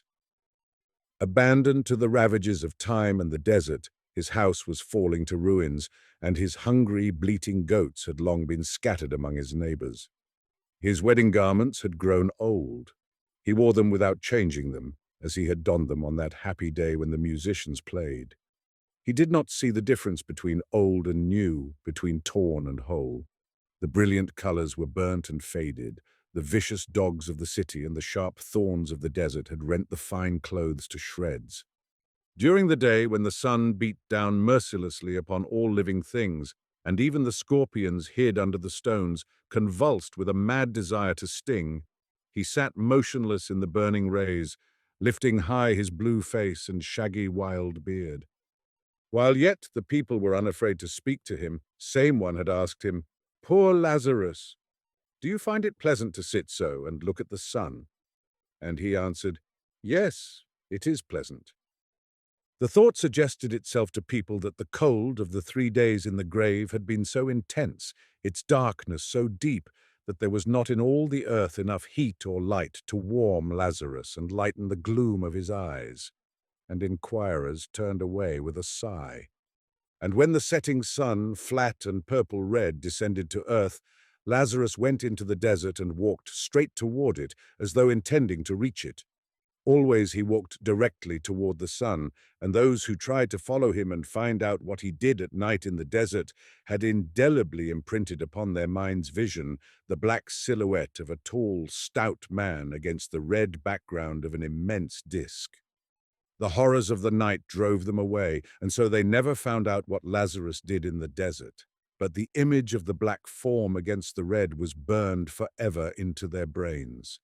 Like an animal with a cinder in its eye which furiously rubs its muzzle against its paws, they foolishly rubbed their eyes.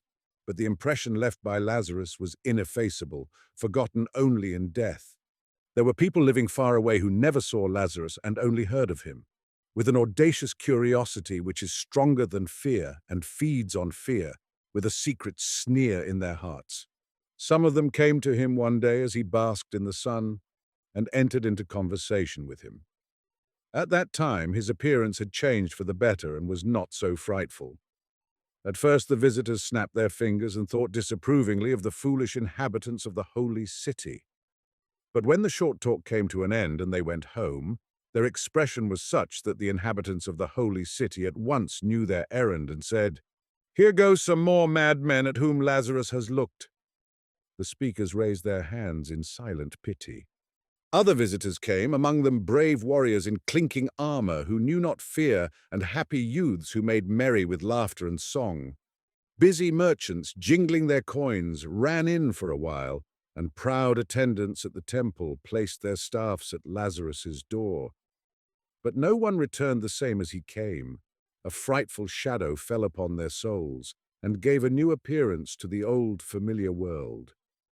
Those who felt any desire to speak, after they had been stricken by the gaze of Lazarus, described the change that had come over them somewhat like this. All objects seen by the eye and palpable to the hand became empty, light and transparent, as though they were light shadows in the darkness. And this darkness enveloped the whole universe. It was dispelled neither by the sun, nor by the moon, nor by the stars, but embraced the earth like a mother and clothed it in a boundless black veil. Into all bodies it penetrated, even into iron and stone, and the particles of the body lost their unity and became lonely. Even to the heart of the particles it penetrated, and the particles of the particles became lonely. The vast emptiness which surrounds the universe was not filled with things seen, with sun or moon or stars. It stretched boundless, penetrating everywhere, disuniting everything, body from body, particle from particle. In emptiness, the trees spread their roots, themselves empty. In emptiness rose phantom temples, palaces and houses, all empty, and in the emptiness moved restless man, himself empty and light like a shadow. There was no more a sense of time. The beginning of all things and their end merged into one. In the very moment when a building was being erected, and one could hear the builders striking with their hammers, one seemed already to see its ruins, and then emptiness where the ruins were. A man was just born, and funeral candles were already lighted at his head, and then were extinguished, and soon there was emptiness where before had been the man and the candles. And surrounded by darkness and empty waste, man trembled hopelessly before the dread of the infinite. So spoke those who had a desire to speak. But much more could probably have been told by those who did not want to talk and who died in silence. Fourth, at that time there lived in Rome a celebrated sculptor by the name of Aurelius. Out of clay, marble, and bronze he created forms of gods and men of such beauty that this beauty was proclaimed immortal. But he himself was not satisfied, and said there was a supreme beauty that he had never succeeded in expressing in marble or bronze. "I have not yet gathered the radiance of the moon," he said. "I have not yet caught the glare of the sun. There is no soul in my marble, there is no life in my beautiful bronze." And when by moonlight he would slowly wander along the roads, crossing the black shadows of the cypress trees, his white tunic flashing in the moonlight, those he met used to laugh good-naturedly and say, "Is it moonlight that you are gathering, Aurelius? Why did you not bring some baskets along?" And he too would laugh and point to his eyes and say, "Here are the baskets in which I gather the light of the moon and the radiance of the sun." And that was the truth. In his eyes shone moon and sun, but he could not transmit the radiance to marble. Therein lay the greatest tragedy of his life. He was a descendant of an ancient race of patricians, had a good wife and children, and except in this one respect lacked nothing. When the dark rumor about Lazarus reached him, he consulted his wife and friends and decided to make the long voyage to Judea in order that he might look upon the man miraculously raised from the dead. He felt lonely in those days and hoped on the way to renew his jaded energies. What they told him about Lazarus did not frighten him. He had meditated much upon death. He did not like it, nor did he like those who tried to harmonize it with life. On this side, beautiful life, on the other, mysterious death, he reasoned, and no better lot could befall a man than to live, to enjoy life and the beauty of living. And he already had conceived a desire to convince Lazarus of the truth of this view, and to return his soul to life even as his body had been returned. This task did not appear impossible, for the reports about Lazarus, fearsome and strange as they were, did not tell the whole truth about him, but only carried a vague warning against something awful. Lazarus was getting up from a stone to follow in the path of the setting sun on the evening when the rich Roman, accompanied by an armed slave, approached him, and in a ringing voice called to him, "Lazarus!" Lazarus saw a proud and beautiful face, made radiant by fame, and white garments and precious jewels shining in the sunlight. The ruddy rays of the sun lent to the head and face a likeness to dimly shining bronze. That was what Lazarus saw. He sank back to his seat obediently and wearily lowered his eyes. "It is true you are not beautiful, my poor Lazarus," said the Roman quietly, playing with his gold chain. "You are even frightful, my poor friend, and death was not lazy the day when you so carelessly fell into its arms, but you are as fat as a barrel, and fat people are not bad, as the great Caesar said. I do not understand why people are so afraid of you. You will permit me to stay with you overnight? It is already late, and I have no abode. Nobody had ever asked Lazarus to be allowed to pass the night with him. I have no bed, said he. I am somewhat of a warrior and can sleep sitting, replied the Roman. We shall make a light. I have no light. Then we will converse in the darkness like two friends. I suppose you have some wine? I have no wine. The Roman laughed. Now I understand why you are so gloomy and why you do not like your second life. No wine? Well, we shall do without. You know there are words that go to one's head even as Falernian wine. With a motion of his head, he dismissed the slave, and they were alone. And again the sculptor spoke, but it seemed as though the sinking sun had penetrated into his words. They faded, pale and empty, as if trembling on weak feet, as if slipping and falling, drunk with the wine of anguish and despair. And black chasms appeared between the two men, like remote hints of vast emptiness and vast darkness. Now I am your guest, and you will not ill-treat me, Lazarus, said the Roman. Hospitality is binding even upon those who have been 3 days dead. 3 days, I am told, you were in the grave.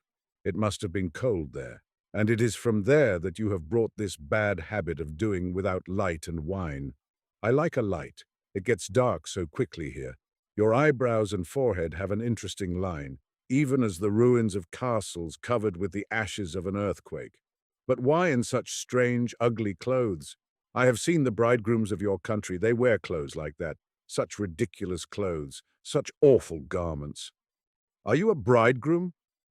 Already the sun had disappeared. A gigantic black shadow was approaching fast from the west, as if prodigious bare feet were rustling over the sand, and the chill breezes stole up behind. In the darkness you seem even bigger, Lazarus, as though you had grown stouter in these few minutes. Do you feed on darkness, perchance? And I would like a light, just a small light, just a small light. And I am cold. The nights here are so barbarously cold. If it were not so dark, I should say you were looking at me, Lazarus. Yes, it seems you are looking. You are looking. You are looking at me. I feel it. Now you are smiling. The night had come, and a heavy blackness filled the air. How good it will be when the sun rises again tomorrow. You know I'm a great sculptor. So my friends call me. I create, yes, they say I create, but for that daylight is necessary. I give life to cold marble. I melt the ringing bronze in the fire, in a bright, hot fire. Why did you touch me with your hand? Come, said Lazarus. You are my guest. And they went into the house, and the shadows of the long evening fell on the earth. The slave at last grew tired waiting for his master, and when the sun stood high, he came to the house. And he saw directly under its burning rays Lazarus and his master sitting close together. They looked straight up and were silent. The slave wept and cried aloud, Master, what ails you, master? The same day Aurelius left for Rome. The whole way he was thoughtful and silent, attentively examining everything, the people, the ship, and the sea, as though endeavoring to recall something. On the sea a great storm overtook them, and all the while Aurelius remained on deck and gazed eagerly at the approaching and falling waves. When he reached home, his family was shocked at the terrible change in his demeanor, but he calmed them with the words, I have found it. In the dusty clothes which he had worn during the entire journey and had not changed, he began his work, and the marble ringingly responded to the resounding blows of the hammer.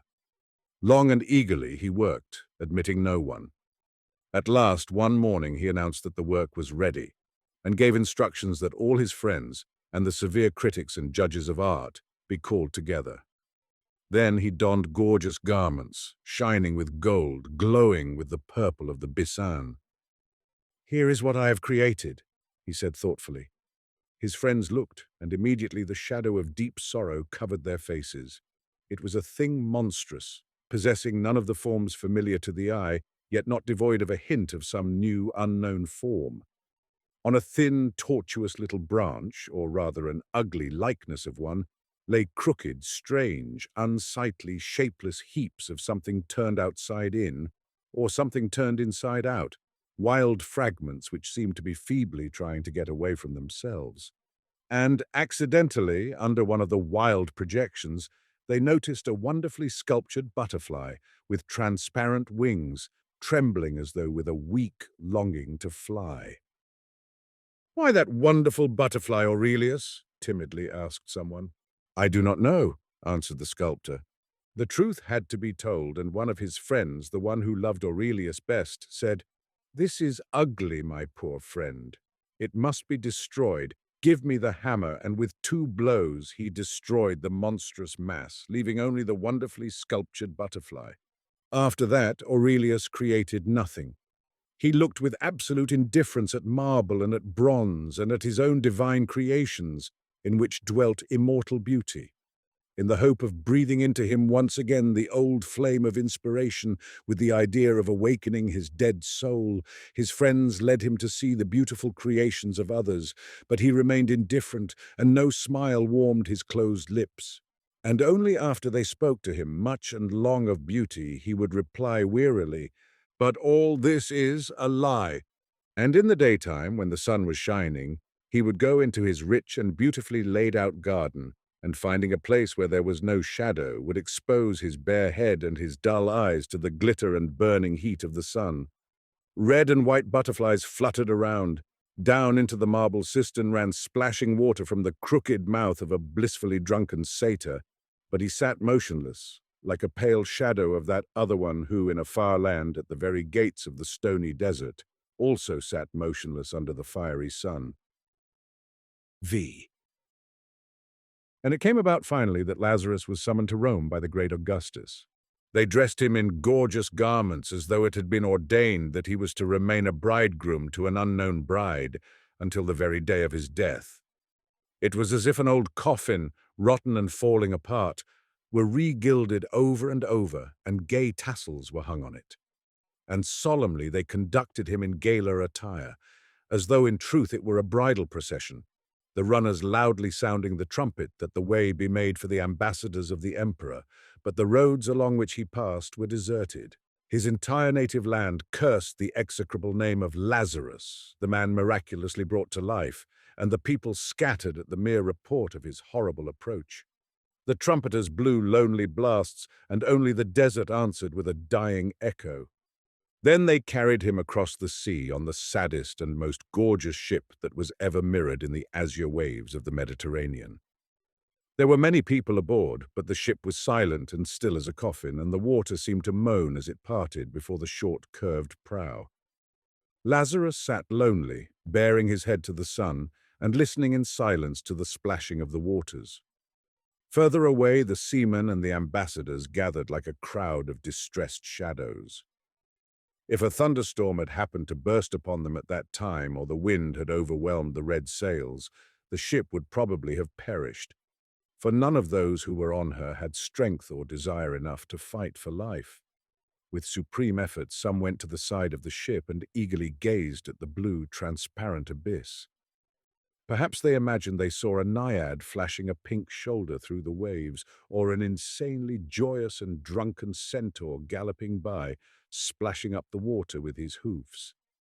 But the sea was deserted and mute, and so was the watery abyss.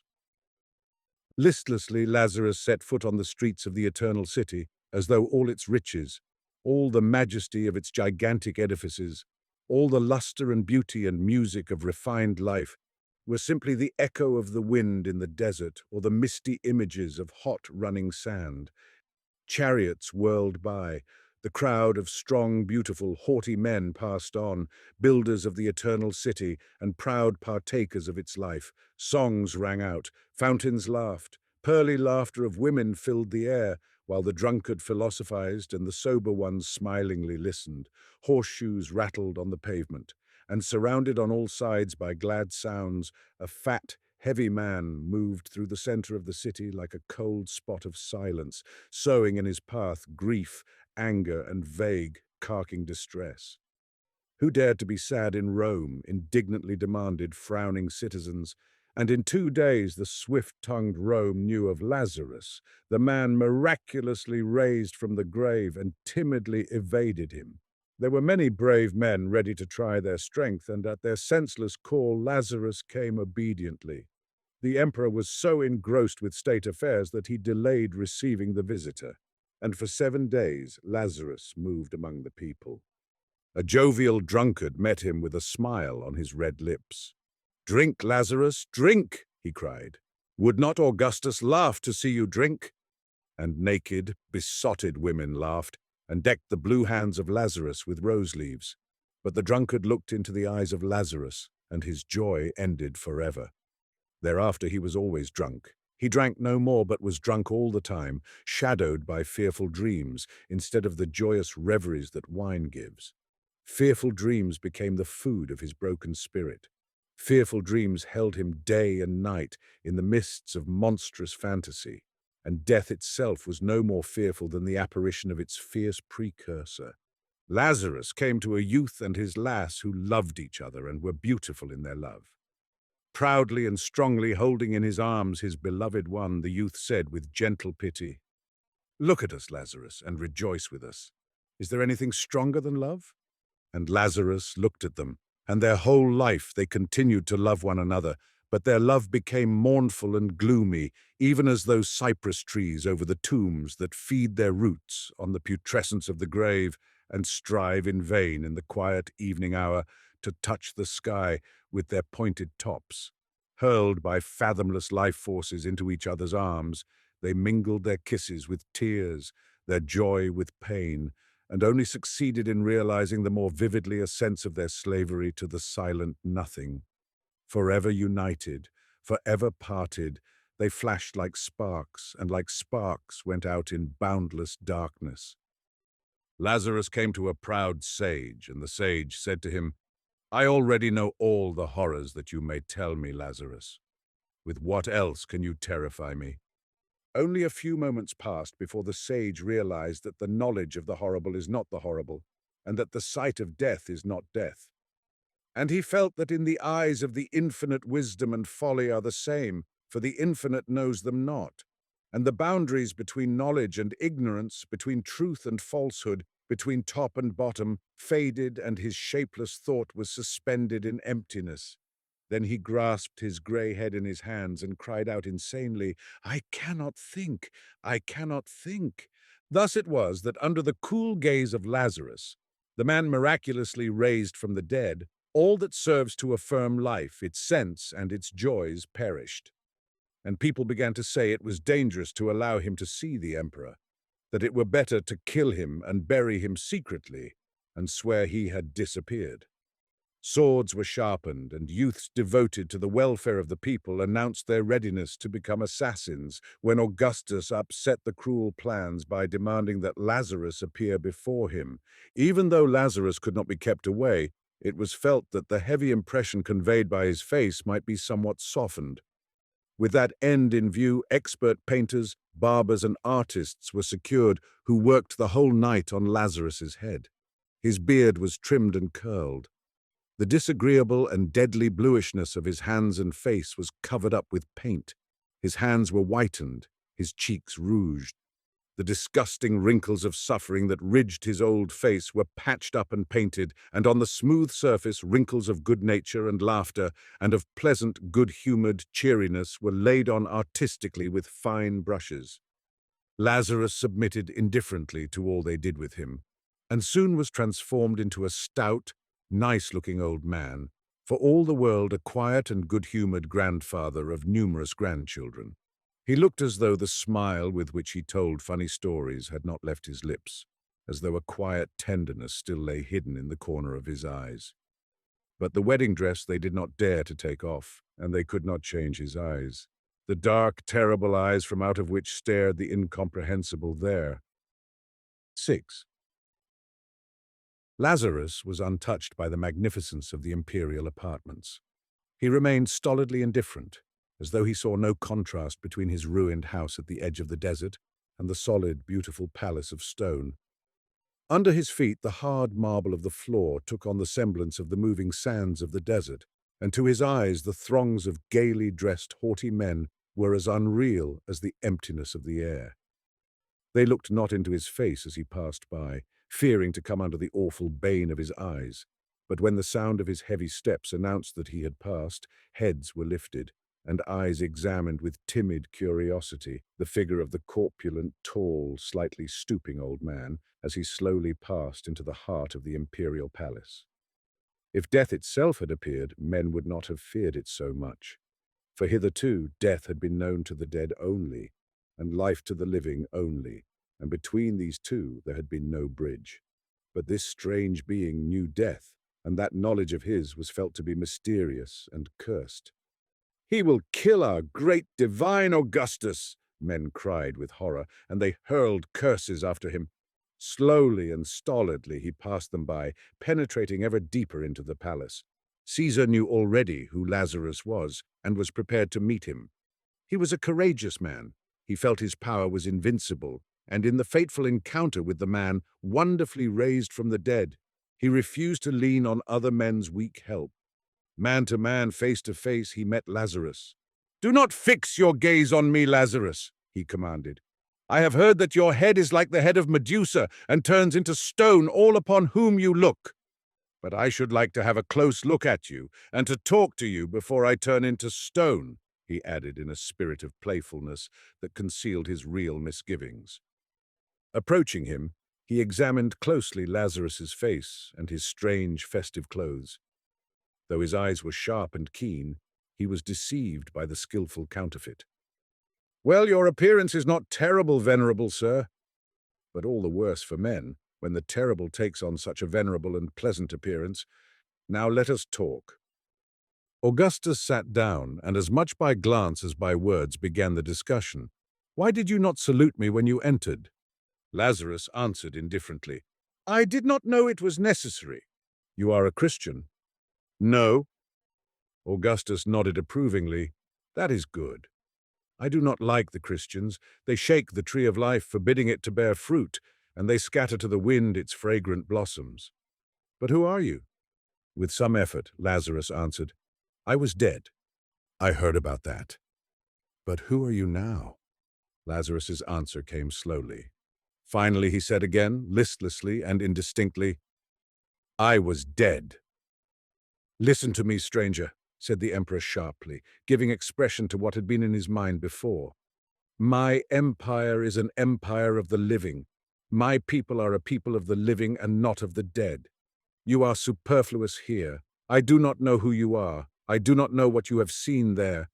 But if you lie, I hate your lies. And if you tell the truth, I hate your truth. In my heart, I feel the pulse of life.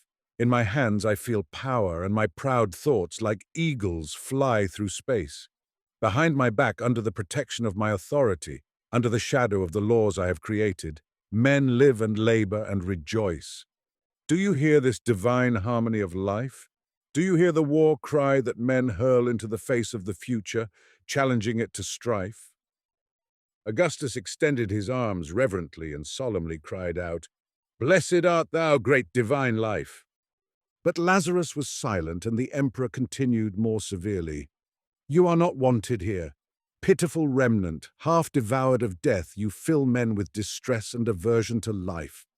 Like a caterpillar on the fields, you are gnawing away at the full seed of joy, exuding the slime of despair and sorrow. Your truth is like a rusted sword in the hands of a night assassin, and I shall condemn you to death as an assassin. But first I want to look into your eyes. Mayhap only cowards fear them, and brave men are spurred on to struggle and victory. Then will you merit not death but a reward. Look at me, Lazarus." At first it seemed to divine Augustus as if a friend were looking at him. So soft, so alluring, so gently fascinating was the gaze of Lazarus. It promised not horror but quiet rest, and the infinite dwelt there as a fond mistress, a compassionate sister, a mother. And ever stronger grew its gentle embrace until he felt as it were the breath of a mouth hungry for kisses. Then it seemed as if iron bones protruded in a ravenous grip and closed upon him in an iron band, and cold nails touched his heart and slowly, slowly sank into it. "It pains me," said divine Augustus, growing pale, "but look, Lazarus, look." Ponderous gates, shutting off eternity, appeared to be slowly swinging open, and through the growing aperture poured in, coldly and calmly, the awful horror of the infinite. Boundless emptiness and boundless gloom entered like two shadows, extinguishing the sun, removing the ground from under the feet and the cover from over the head. And the pain in his icy heart ceased. Look at me, Lazarus!" commanded Augustus, staggering. Time ceased, and the beginning of things came perilously near to the end. The throne of Augustus, so recently erected, fell to pieces, and emptiness took the place of the throne and of Augustus. Rome fell silently into ruins. A new city rose in its place, and it too was erased by emptiness. Like phantom giants, cities, kingdoms, and countries swiftly fell and disappeared into emptiness, swallowed up in the black maw of the infinite. "Cease!" commanded the emperor. Already the accent of indifference was in his voice. His arms hung powerless, and his eagle eyes flashed and were dimmed again, struggling against overwhelming darkness. "You have killed me, Lazarus," he said drowsily. These words of despair saved him. He thought of the people whose shield he was destined to be, and a sharp, redeeming pang pierced his dull heart. He thought of them doomed to perish, and he was filled with anguish. First they seemed bright shadows in the gloom of the infinite. How terrible! Then they appeared as fragile vessels with life-agitated blood and hearts that knew both sorrow and great joy. And he thought of them with tenderness. And so thinking and feeling, inclining the scales now to the side of life, now to the side of death, he slowly returned to life, to find in its suffering and joy a refuge from the gloom, emptiness, and fear of the infinite. "No, you did not kill me, Lazarus," said he firmly, "but I will kill you. Go." Evening came, and divine Augustus partook of food and drink with great joy. But there were moments when his raised arm would remain suspended in the air, and the light of his shining, eager eyes was dimmed. It seemed as if an icy wave of horror washed against his feet. He was vanquished but not killed, and coldly awaited his doom, like a black shadow. His nights were haunted by horror, but the bright days still brought him the joys, as well as the sorrows, of life. Next day, by order of the emperor, they burned out Lazarus's eyes with hot irons and sent him home. Even Augustus dared not kill him. Lazarus returned to the desert, and the desert received him with the breath of the hissing wind and the ardor of the glowing sun. Again he sat on the stone with matted beard uplifted, and two black holes where the eyes had once been looked dull and horrible at the sky. In the distance the holy city surged and roared restlessly, but near him all was deserted and still. No one approached the place where Lazarus, miraculously raised from the dead, passed his last days, for his neighbors had long since abandoned their homes. His cursed knowledge, driven by the hot irons from his eyes deep into the brain, lay there in ambush, as if from ambush it might spring out upon men with 1,000 unseen eyes. No one dared to look at Lazarus. And in the evening, when the sun, swollen crimson and growing larger, bent its way toward the west, blind Lazarus slowly groped after it. He stumbled against stones and fell. Corpulent and feeble, he rose heavily and walked on, and against the red curtain of sunset, his dark form and outstretched arms gave him the semblance of a cross. It happened once that he went and never returned.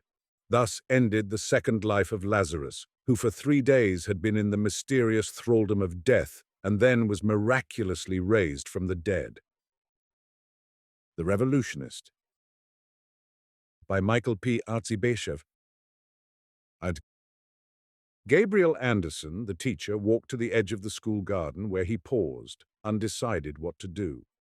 Off in the distance, 2 miles away, the woods hung like bluish lace over a field of pure snow. It was a brilliant day. 100 tints glistened on the white ground and the iron bars of the garden railing. There was a lightness and transparency in the air that only the days of early spring possess. Gabriel Anderson turned his steps toward the fringe of blue lace for a tramp in the woods. "Another spring in my life," he said, breathing deep and peering up at the heavens through his spectacles. Anderson was rather given to sentimental poetizing. He walked with his hands folded behind him, dangling his cane. He had gone but a few paces when he noticed a group of soldiers and horses on the road beyond the garden rail. Their drab uniforms stood out dully against the white of the snow, but their swords and horses' coats tossed back the light. Their bowed cavalry legs moved awkwardly on the snow. Anderson wondered what they were doing there. Suddenly, the nature of their business flashed upon him. It was an ugly errand they were upon, an instinct rather that his reason told him. Something unusual and terrible was to happen, and the same instinct told him he must conceal himself from the soldiers. He turned to the left quickly, dropped on his knees and crawled on the soft, thawing, crackling snow to a low haystack, from behind which, by craning his neck, he could watch what the soldiers were doing.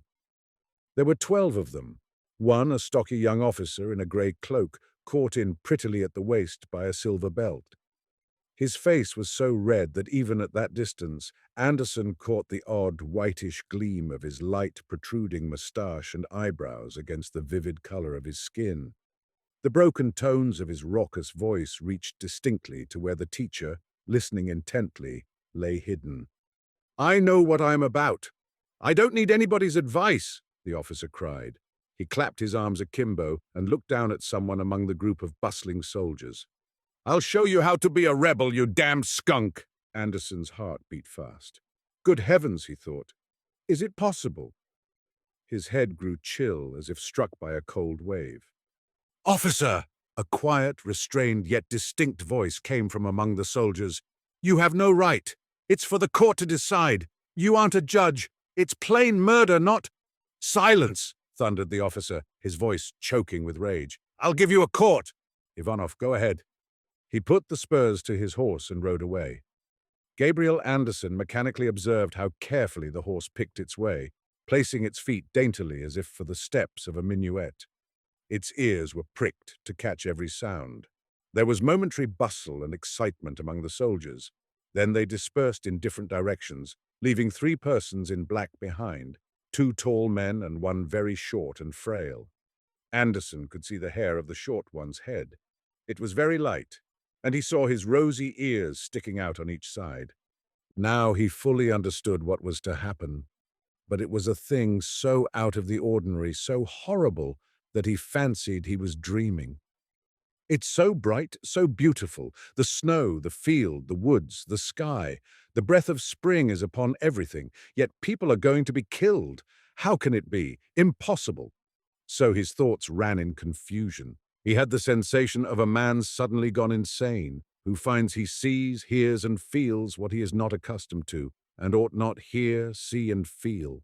The 3 men in black stood next to one another, hard by the railing, 2 quite close together, the short one some distance away. "Officer!" one of them cried in a desperate voice. Anderson could not see which it was. "God sees us! Officer!" 8 soldiers dismounted quickly, their spurs and sabres catching awkwardly. Evidently they were in a hurry, as if doing a thief's job.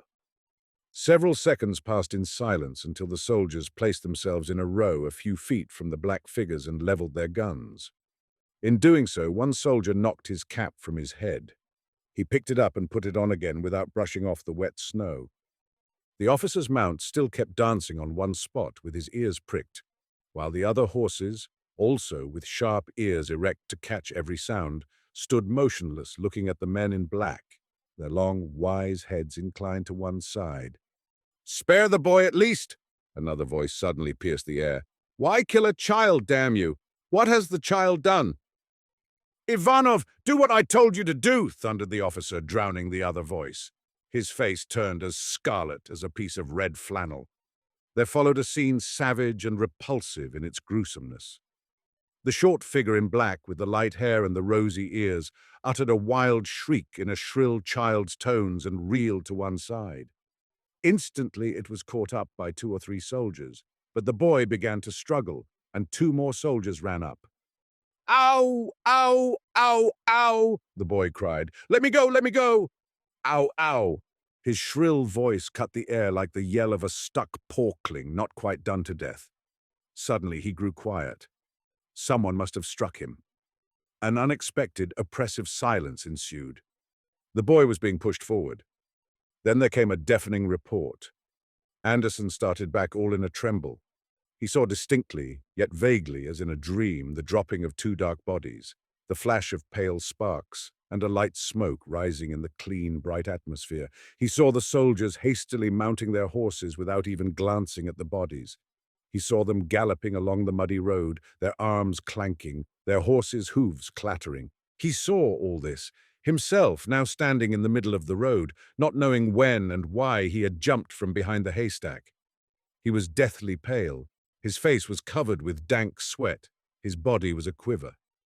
A physical sadness smote and tortured him. He could not make out the nature of the feeling. It was akin to extreme sickness, though far more nauseating and terrible. After the soldiers had disappeared beyond the bend toward the woods, people came hurrying to the spot of the shooting, though till then not a soul had been in sight. The bodies lay at the roadside on the other side of the railing, where the snow was clean, brittle and untrampled, and glistened cheerfully in the bright atmosphere. There were 3 dead bodies, 2 men and a boy. The boy lay with his long, soft neck stretched on the snow. The face of the man next to the boy was invisible.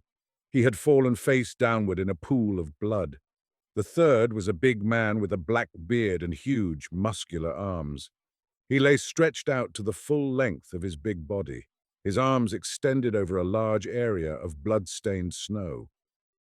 The 3 men who had been shot lay black against the white snow, motionless. From afar, no one could have told the terror that was in their immobility as they lay there at the edge of the narrow road crowded with people.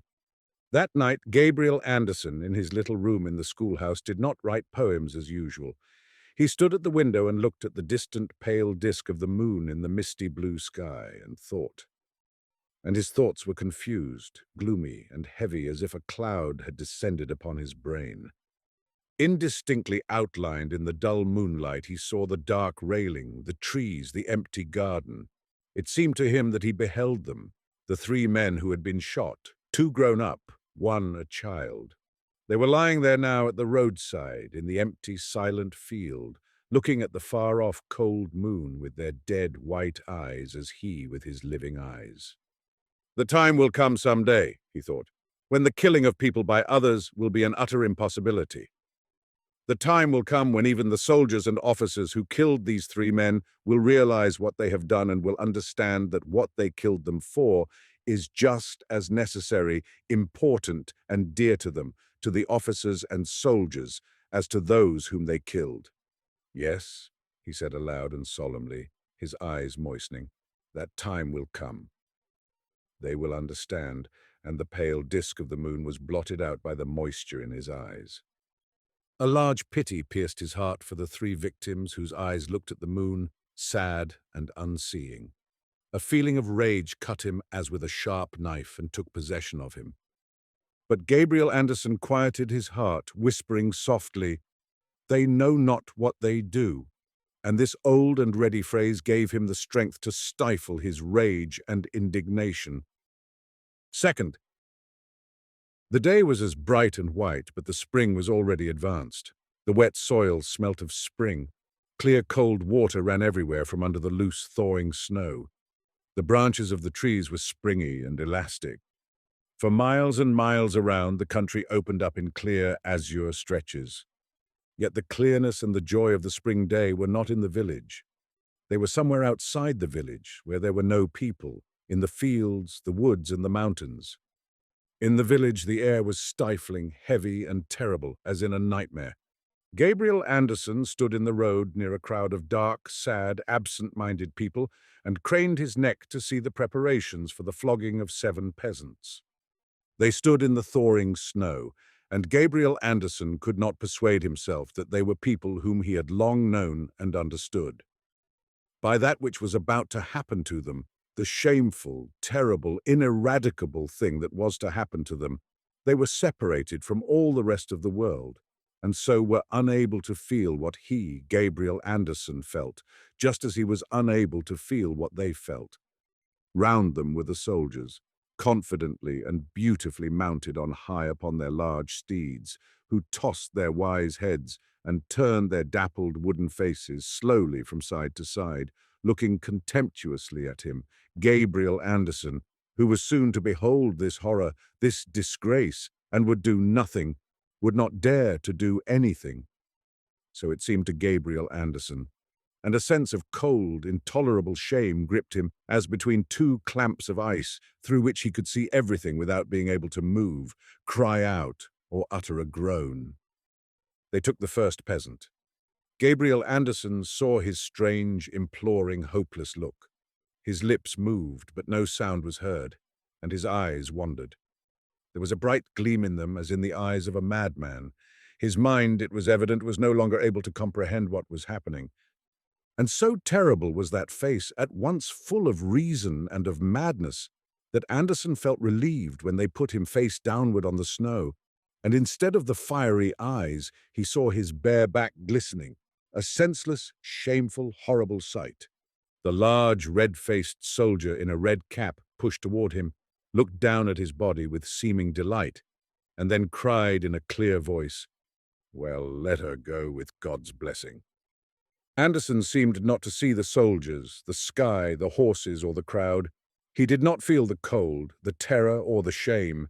He did not hear the swish of the knout in the air or the savage howl of pain and despair. He only saw the bare back of a man's body swelling up and covered over evenly with white and purple stripes. Gradually the bare back lost the semblance of human flesh. The blood oozed and squirted, forming patches, drops, and rivulets which ran down on the white, thawing snow. Terror gripped the soul of Gabriel Anderson as he thought of the moment when the man would rise and face all the people who had seen his body bared out in the open and reduced to a bloody pulp. He closed his eyes. When he opened them, he saw 4 soldiers in uniform and red hats forcing another man down on the snow, his back bared just as shamefully, terribly, and absurdly, a ludicrously tragic sight. Then came the third, the fourth, and so on to the end. And Gabriel Anderson stood on the wet, thawing snow, craning his neck, trembling and stuttering, though he did not say a word.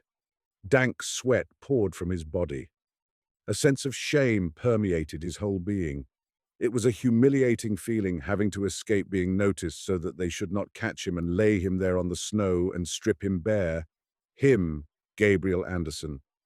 The soldiers pressed and crowded, the horses tossed their heads, the knout swished in the air, and the bare, shamed human flesh swelled up, tore, ran over with blood, and curled like a snake.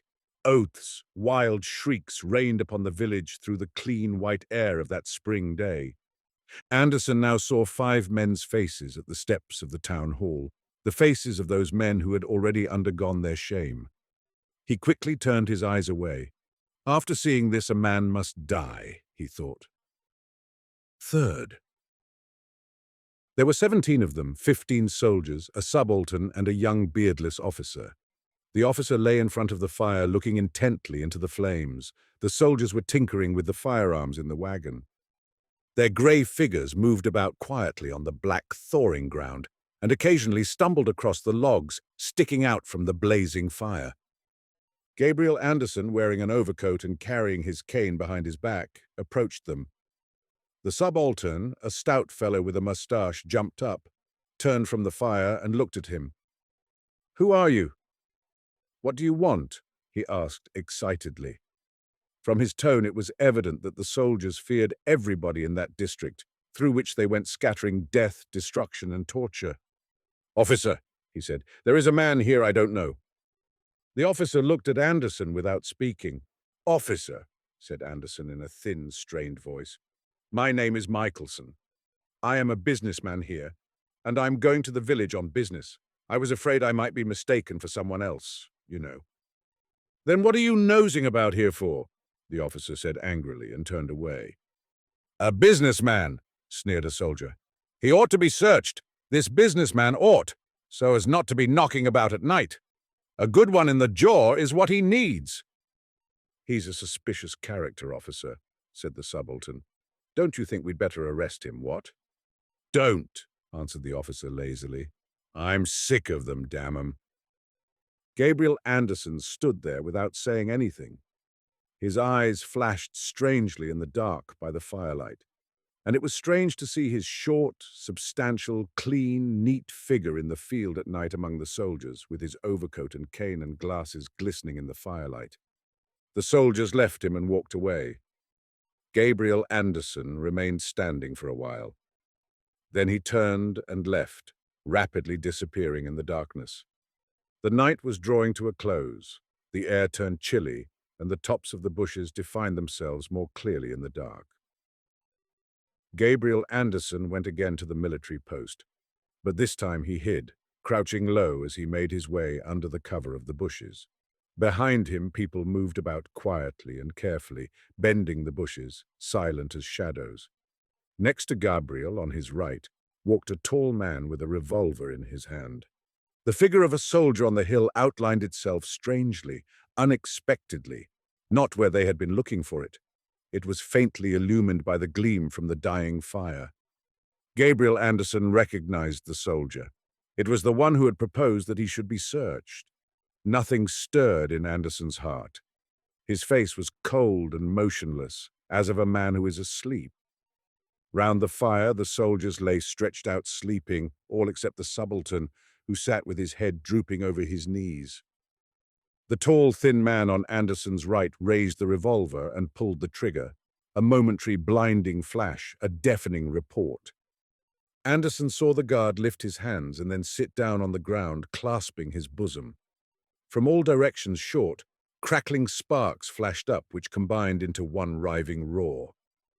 The subaltern jumped up and dropped straight into the fire. Grey soldiers' figures moved about in all directions like apparitions, throwing up their hands and falling and writhing on the black earth. The young officer ran past Anderson, fluttering his hands like some strange, frightened bird. Anderson, as if he were thinking of something else, raised his cane. With all his strength, he hit the officer on the head, each blow descending with a dull, ugly thud. The officer reeled in a circle, struck a bush, and sat down after the second blow, covering his head with both hands, as children do. Someone ran up and discharged a revolver as if from Anderson's own hand. The officer sank together in a heap and lunged with great force head foremost on the ground. His legs twitched for a while, then he curled up quietly. The shots ceased. Black men with white faces, ghostly grey in the dark, moved about the dead bodies of the soldiers, taking away their arms and ammunition. Anderson watched all this with a cold, attentive stare.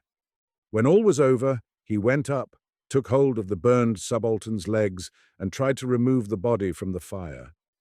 But it was too heavy for him, and he let it go. Fourth. Anderson sat motionless on the steps of the town hall and thought. He thought of how he, Gabriel Anderson, with his spectacles, cane, overcoat, and poems, had lied and betrayed 15 men. He thought it was terrible, yet there was neither pity, shame, nor regret in his heart. Were he to be set free, he knew that he, Gabriel Anderson, with the spectacles and poems, would go straightway and do it again. He tried to examine himself to see what was going on inside his soul, but his thoughts were heavy and confused. For some reason, it was more painful for him to think of the 3 men lying on the snow, looking at the pale disk of the far-off moon with their dead, unseeing eyes, than of the murdered officer whom he had struck 2 dry, ugly blows on the head. Of his own death he did not think. It seemed to him that he had done with everything long, long ago. Something had died, had gone out and left him empty, and he must not think about it. And when they grabbed him by the shoulder and he rose, and they quickly led him through the garden where the cabbages raised their dry heads, he could not formulate a single thought. He was conducted to the road and placed at the railing with his back to one of the iron bars. He fixed his spectacles, put his hands behind him, and stood there with his neat, stocky body, his head slightly inclined to one side. At the last moment he looked in front of him and saw rifle barrels pointing at his head, chest and stomach, and pale faces with trembling lips. He distinctly saw how one barrel leveled at his forehead suddenly dropped. Something strange and incomprehensible, as if no longer of this world, no longer earthly, passed through Anderson's mind. He straightened himself to the full height of his short body and threw back his head in simple pride. A strange, indistinct sense of cleanness, strength and pride filled his soul, and everything, the sun and the sky and the people and the field and death, seemed to him insignificant, remote, and useless. The bullets hit him in the chest, in the left eye, in the stomach, went through his clean coat buttoned all the way up. His glasses shivered into bits. He uttered a shriek, circled round and fell with his face against one of the iron bars, his one remaining eye wide open. He clawed the ground with his outstretched hands as if trying to support himself.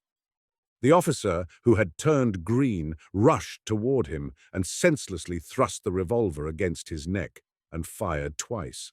Anderson stretched out on the ground. The soldiers left quickly, but Anderson remained pressed flat to the ground. The index finger of his left hand continued to quiver for about 10 seconds. The Outrage, a True Story. By Alexander McCuprin. It was 5 o'clock on a July afternoon. The heat was terrible. The whole of the huge, stone-built town breathed out heat like a glowing furnace. The glare of the white-walled house was insufferable. The asphalt pavements grew soft and burned the feet. The shadows of the acacias spread over the cobbled road, pitiful and weary. They too seemed hot. The sea, pale in the sunlight, lay heavy and immobile as one dead. Over the streets hung a white dust. In the foyer of one of the private theatres, a small committee of local barristers who had undertaken to conduct the cases of those who had suffered in the last pogrom against the Jews was reaching the end of its daily task. There were 19 of them, all juniors, young, progressive, and conscientious men. The sitting was without formality, and white suits of duck, flannel, and alpaca were in the majority. They sat anywhere at little marble tables, and the chairman stood in front of an empty counter where chocolates were sold in the winter. The barristers were quite exhausted by the heat which poured in through the windows with the dazzling sunlight and the noise of the streets. The proceedings went lazily and with a certain irritation. A tall young man with a fair moustache and thin hair was in the chair. He was dreaming voluptuously how he would be off in an instant on his new-bought bicycle to the bungalow. He would undress quickly and, without waiting to cool, still bathed in sweat, would fling himself into the clear, cold, sweet-smelling sea. His whole body was enervated and tense, thrilled by the thought. Impatiently moving the papers before him, he spoke in a drowsy voice. "So Joseph Moritzovich will conduct the case of Rubinchik. Perhaps there is still a statement to be made on the order of the day." His youngest colleague, a short, stout karaite, very black and lively, said in a whisper so that everyone could hear, "On the order of the day, the best thing would be iced kvass." The chairman gave him a stern side glance, but could not restrain a smile. He sighed and put both his hands on the table to raise himself and declare the meeting closed, when the doorkeeper, who stood at the entrance to the theatre, suddenly moved forward and said, "There are 7 people outside, sir. They want to come in." The chairman looked impatiently round the company. "What is to be done, gentlemen?" Voices were heard. "Next time." "Basta." "Let 'em put it in writing. If they'll get it over quickly, decide it at once." "Let 'em go to the devil. Phew, it's like boiling pitch." "Let them in." The chairman gave a sign with his head, annoyed. "Then bring me a Vichy, please, but it must be cold." The porter opened the door and called down the corridor. "Come in. They say you may." Then 7 of the most surprising and unexpected individuals filed into the foyer. First appeared a full-grown, confident man in a smart suit of the color of dry sea sand, in a magnificent pink shirt with white stripes and a crimson rose in his buttonhole. From the front, his head looked like an upright bean, from the side like a horizontal bean. His face was adorned with a strong, bushy, martial moustache. He wore dark blue pince-nez on his nose, on his hands, straw-colored gloves. In his left hand, he held a black walking stick with a silver mount. In his right, a light blue handkerchief. The other 6 produced a strange, chaotic, incongruous impression, exactly as though they had all hastily pooled not merely their clothes, but their hands, feet, and heads as well. There was a man with the splendid profile of a Roman senator, dressed in rags and tatters. Another wore an elegant dress waistcoat, from the deep opening of which a dirty little Russian shirt leapt to the eye. Here were the unbalanced faces of the criminal type, but looking with a confidence that nothing could shake. All these men, in spite of their apparent youth, evidently possessed a large experience of life, an easy manner, a bold approach, and some hidden suspicious cunning. The gentleman in the sandy suit bowed just his head neatly and easily and said with a half-question in his voice, "Mr. Chairman?" "Yes, I am the chairman. What is your business?" "We, all whom you see before you," the gentleman began in a quiet voice and turned round to indicate his companions. "We come as delegates from the United Rostov-Kharkov and Odessa-Nikolaev Association of Thieves." The barristers began to shift in their seats. The chairman flung himself back and opened his eyes wide. "Association of what?" he said, perplexed. "The Association of Thieves," the gentleman in the sandy suit coolly repeated. "As for myself, my comrades did me the signal honor of electing me as the spokesman of the deputation." "Very pleased," the chairman said uncertainly. "Thank you. All 7 of us are ordinary thieves, naturally of different departments. The association has authorized us to put before your esteemed committee," the gentleman again made an elegant bow, "our respectful demand for assistance. I don't quite understand. Quite frankly, what is the connection?" The chairman waved his hands helplessly.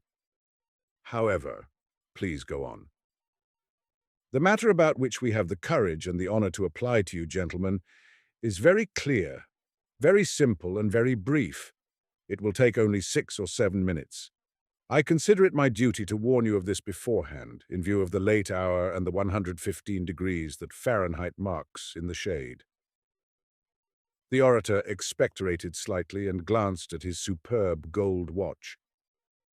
"You see, in the reports that have lately appeared in the local papers of the melancholy and terrible days of the last pogrom, there have very often been indications that among the instigators of the pogrom who were paid and organized by the police, the dregs of society, consisting of drunkards, tramps, souteneurs, and hooligans from the slums, thieves were also to be found.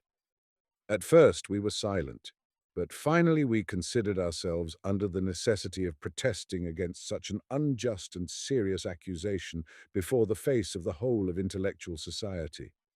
I know well that in the eye of the law we are offenders and enemies of society, but imagine only for a moment, gentlemen, the situation of this enemy of society when he is accused wholesale of an offense which he not only never committed, but which he is ready to resist with the whole strength of his soul.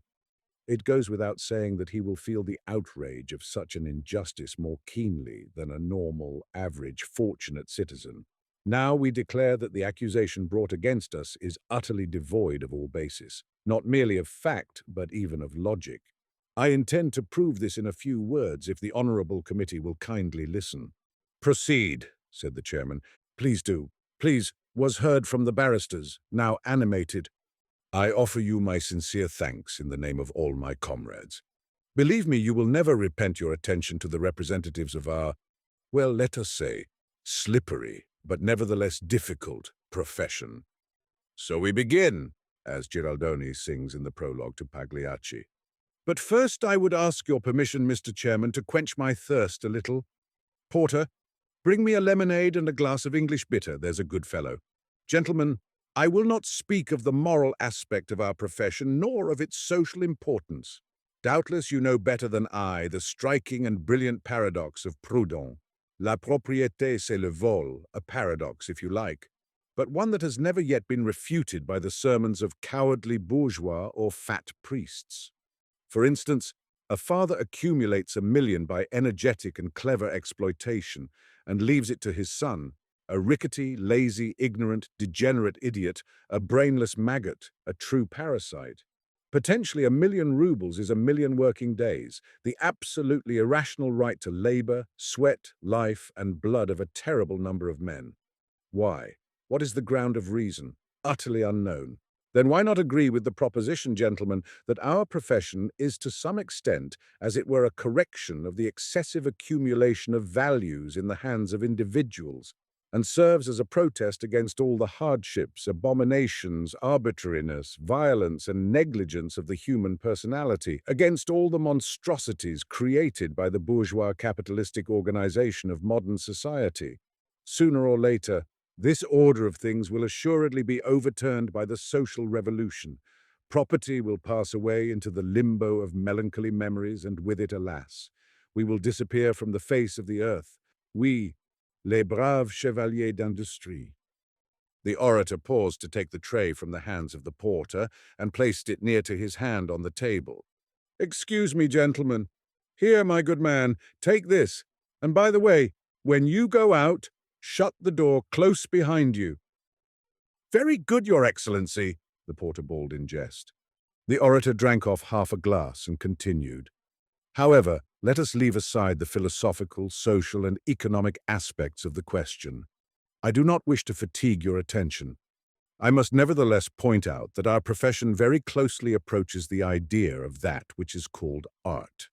Into it enter all the elements which go to form art: vocation, inspiration, fantasy, inventiveness, ambition, and a long and arduous apprenticeship to the science. From it is absent virtue alone, concerning which the great Karamzin wrote with such stupendous and fiery fascination. Gentlemen, nothing is further from my intention than to trifle with you and waste your precious time with idle paradoxes. But I cannot avoid expounding my idea briefly. To an outsider's ear, it sounds absurdly wild and ridiculous to speak of the vocation of a thief. However, I venture to assure you that this vocation is a reality. There are men who possess a peculiarly strong visual memory, sharpness and accuracy of eye, presence of mind, dexterity of hand, and above all a subtle sense of touch, who are as it were born into God's world for the sole and special purpose of becoming distinguished card sharpers. The pickpocket's profession demands extraordinary nimbleness and agility, a terrific certainty of movement, not to mention a ready wit, a talent for observation and strained attention. Some have a positive vocation for breaking open safes. From their tenderest childhood, they are attracted by the mysteries of every kind of complicated mechanism: bicycles, sewing machines, clockwork toys, and watches. Finally, gentlemen, there are people with an hereditary animus against private property. You may call this phenomenon degeneracy, but I tell you that you cannot entice a true thief, and thief by vocation, into the prose of honest vegetation by any gingerbread reward, or by the offer of a secure position, or by the gift of money, or by a woman's love, because there is here a permanent beauty of risk, a fascinating abyss of danger, the delightful sinking of the heart, the impetuous pulsation of life, the ecstasy. You are armed with the protection of the law by locks, revolvers, telephones, police, and soldiery, but we only by our own dexterity, cunning, and fearlessness. We are the foxes, and society is a chicken run guarded by dogs. Are you aware that the most artistic and gifted natures in our villages become horse thieves and poachers? What would you have? Life is so meager, so insipid, so intolerably dull to eager and high-spirited souls. I pass on to inspiration. Gentlemen, doubtless you have had to read of thefts that were supernatural in design and execution. In the headlines of the newspapers, they are called an amazing robbery, or an ingenious swindle, or again, a clever ruse of the gangsters. In such cases, our bourgeois paterfamilias waves his hands and exclaims, "What a terrible thing!" If only their abilities were turned to good, their inventiveness, their amazing knowledge of human psychology, their self-possession, their fearlessness, their incomparable histrionic powers, what extraordinary benefits they would bring to the country. But it is well known that the bourgeois paterfamilias was specially devised by heaven to utter commonplaces and trivialities. I myself sometimes, we thieves are sentimental people, I confess, I myself sometimes admire a beautiful sunset in Alexandra Park or by the seashore, and I am always certain beforehand that someone near me will say with infallible aplomb, "Look at it." If it were put into picture, no one would ever believe it. I turn round and naturally I see a self-satisfied, full-fed paterfamilias who delights in repeating someone else's silly statement as though it were his own. As for our dear country, the bourgeois paterfamilias looks upon it as though it were a roast turkey. If you've managed to cut the best part of the bird for yourself, eat it quietly in a comfortable corner and praise God. But he's not really the important person. I was led away by my detestation of vulgarity, and I apologize for the digression. The real point is that genius and inspiration, even when they are not devoted to the service of the Orthodox Church, remain rare and beautiful things. Progress is a law, and theft too has its creation. Finally, our profession is by no means as easy and pleasant as it seems to the first glance. It demands long experience, constant practice, slow and painful apprenticeship. It comprises in itself hundreds of supple, skillful processes that the cleverest juggler cannot compass. That I may not give you only empty words, gentlemen, I will perform a few experiments before you now. I ask you to have every confidence in the demonstrators. We are all at present in the enjoyment of legal freedom, and though we are usually watched and every one of us is known by face, and our photographs adorn the albums of all detective departments, for the time being, we are not under the necessity of hiding ourselves from anybody. If any one of you should recognize any of us in the future under different circumstances, we ask you earnestly always to act in accordance with your professional duties and your obligations as citizens. In grateful return for your kind attention, we have decided to declare your property inviolable and to invest it with a thieves' taboo. However, I proceed to business. The orator turned round and gave an order. "Sesoy the Great, will you come this way?" An enormous fellow with a stoop, whose hands reached to his knees without a forehead or a neck, like a big, fair Hercules, came forward. He grinned stupidly and rubbed his left eyebrow in his confusion. "Can't do nothing here," he said hoarsely. The gentleman in the sandy suit spoke for him, turning to the committee. "Gentlemen, before you stands a respected member of our association. His specialty is breaking open safes, iron-strong boxes, and other receptacles for monetary tokens. In his night work, he sometimes avails himself of the electric current of the lighting installation for fusing metals. Unfortunately, he has nothing on which he can demonstrate the best items of his repertoire. He will open the most elaborate lock irreproachably. By the way, this door here, it's locked, is it not?" Everyone turned to look at the door on which a printed notice hung, "Stage door, strictly private." "Yes, the door's locked, evidently," the chairman agreed. "Admirable. Sesoy the Great, will you be so kind?" "'Tain't nothing at all," said the giant leisurely. He went close to the door, shook it cautiously with his hand, took out of his pocket a small, bright instrument, bent down to the keyhole, made some almost imperceptible movements with the tool, suddenly straightened and flung the door wide in silence. The chairman had his watch in his hands. The whole affair took only 10 seconds. "Thank you, Sesoy the Great," said the gentleman in the sandy suit politely. "You may go back to your seat." But the chairman interrupted in some alarm. "Excuse me. This is all very interesting and instructive, but is it included in your esteemed colleague's profession to be able to lock the door again?"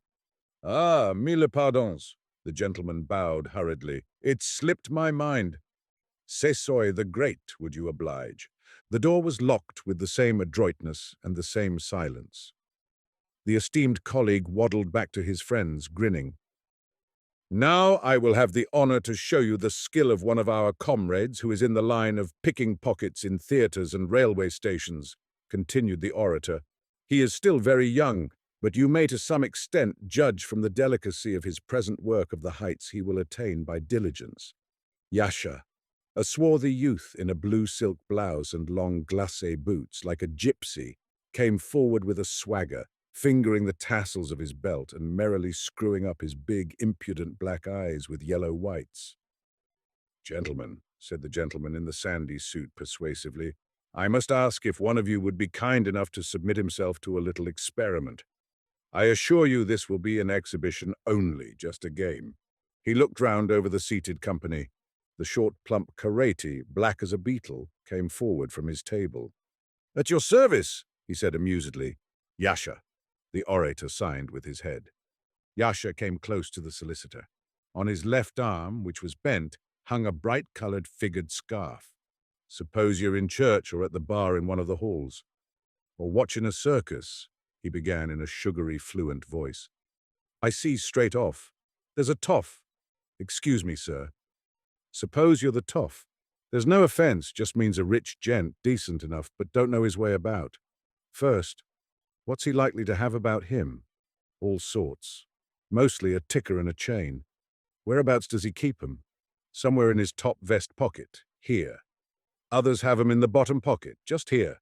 Purse. Most always in the trousers, except when a greenie keeps it in his jacket. Cigar case. Have a look first what it is. Gold. Silver. With a monogram. Leather. What decent man would soil his hands? Cigar case. 7 pockets. Here, here, here, up there, here, and here again. That's right, ain't it?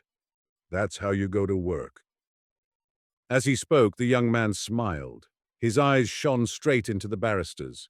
With a quick, dexterous movement of his right hand, he pointed to various portions of his clothes.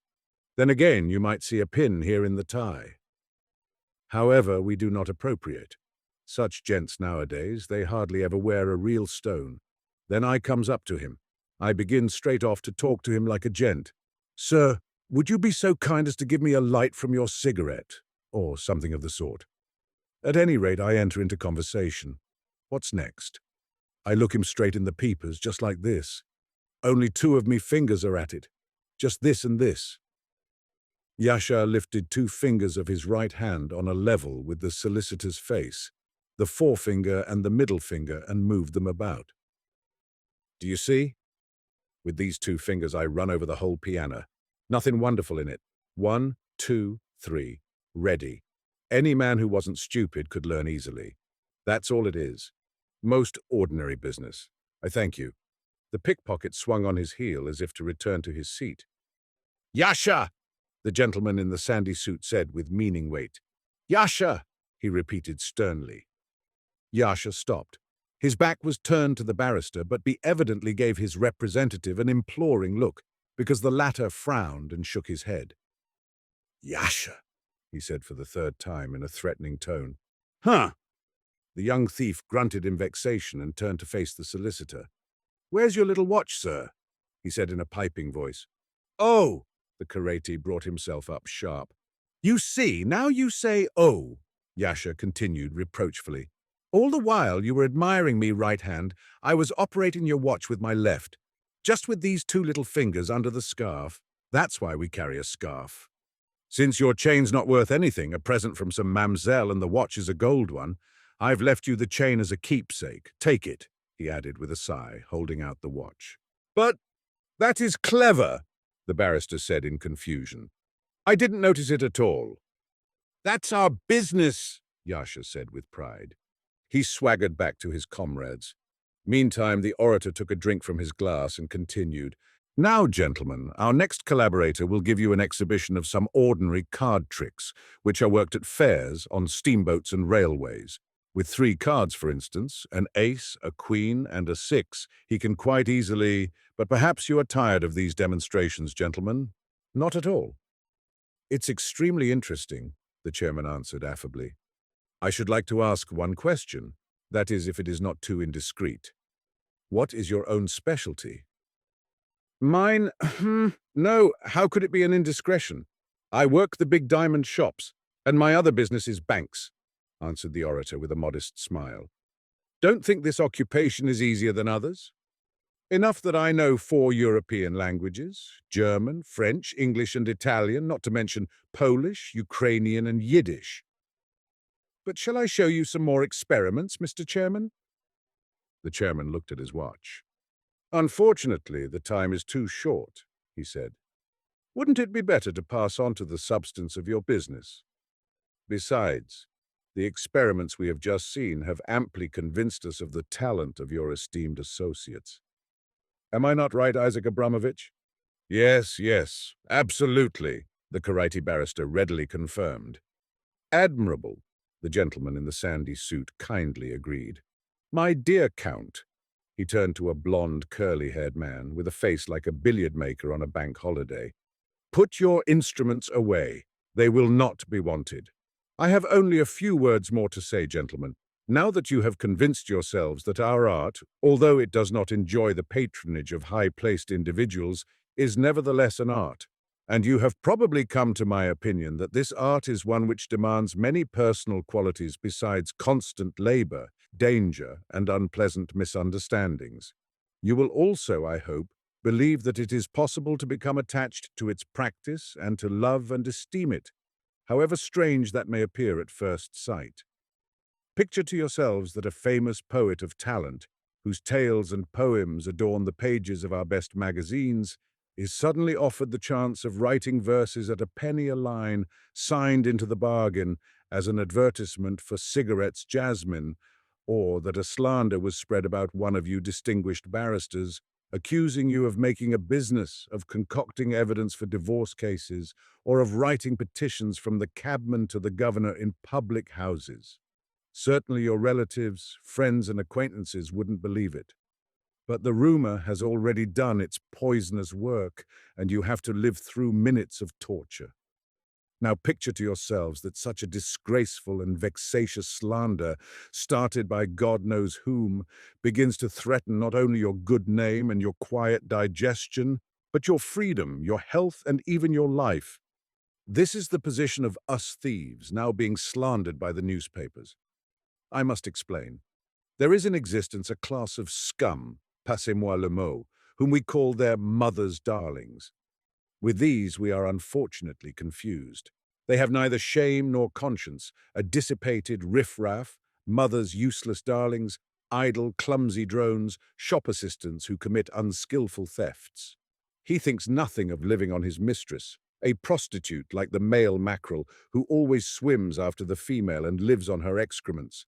He is capable of robbing a child with violence in a dark alley in order to get a penny.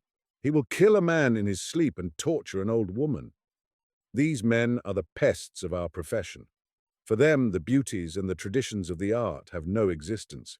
They watch us real talented thieves like a pack of jackals after a lion. Suppose I've managed to bring off an important job.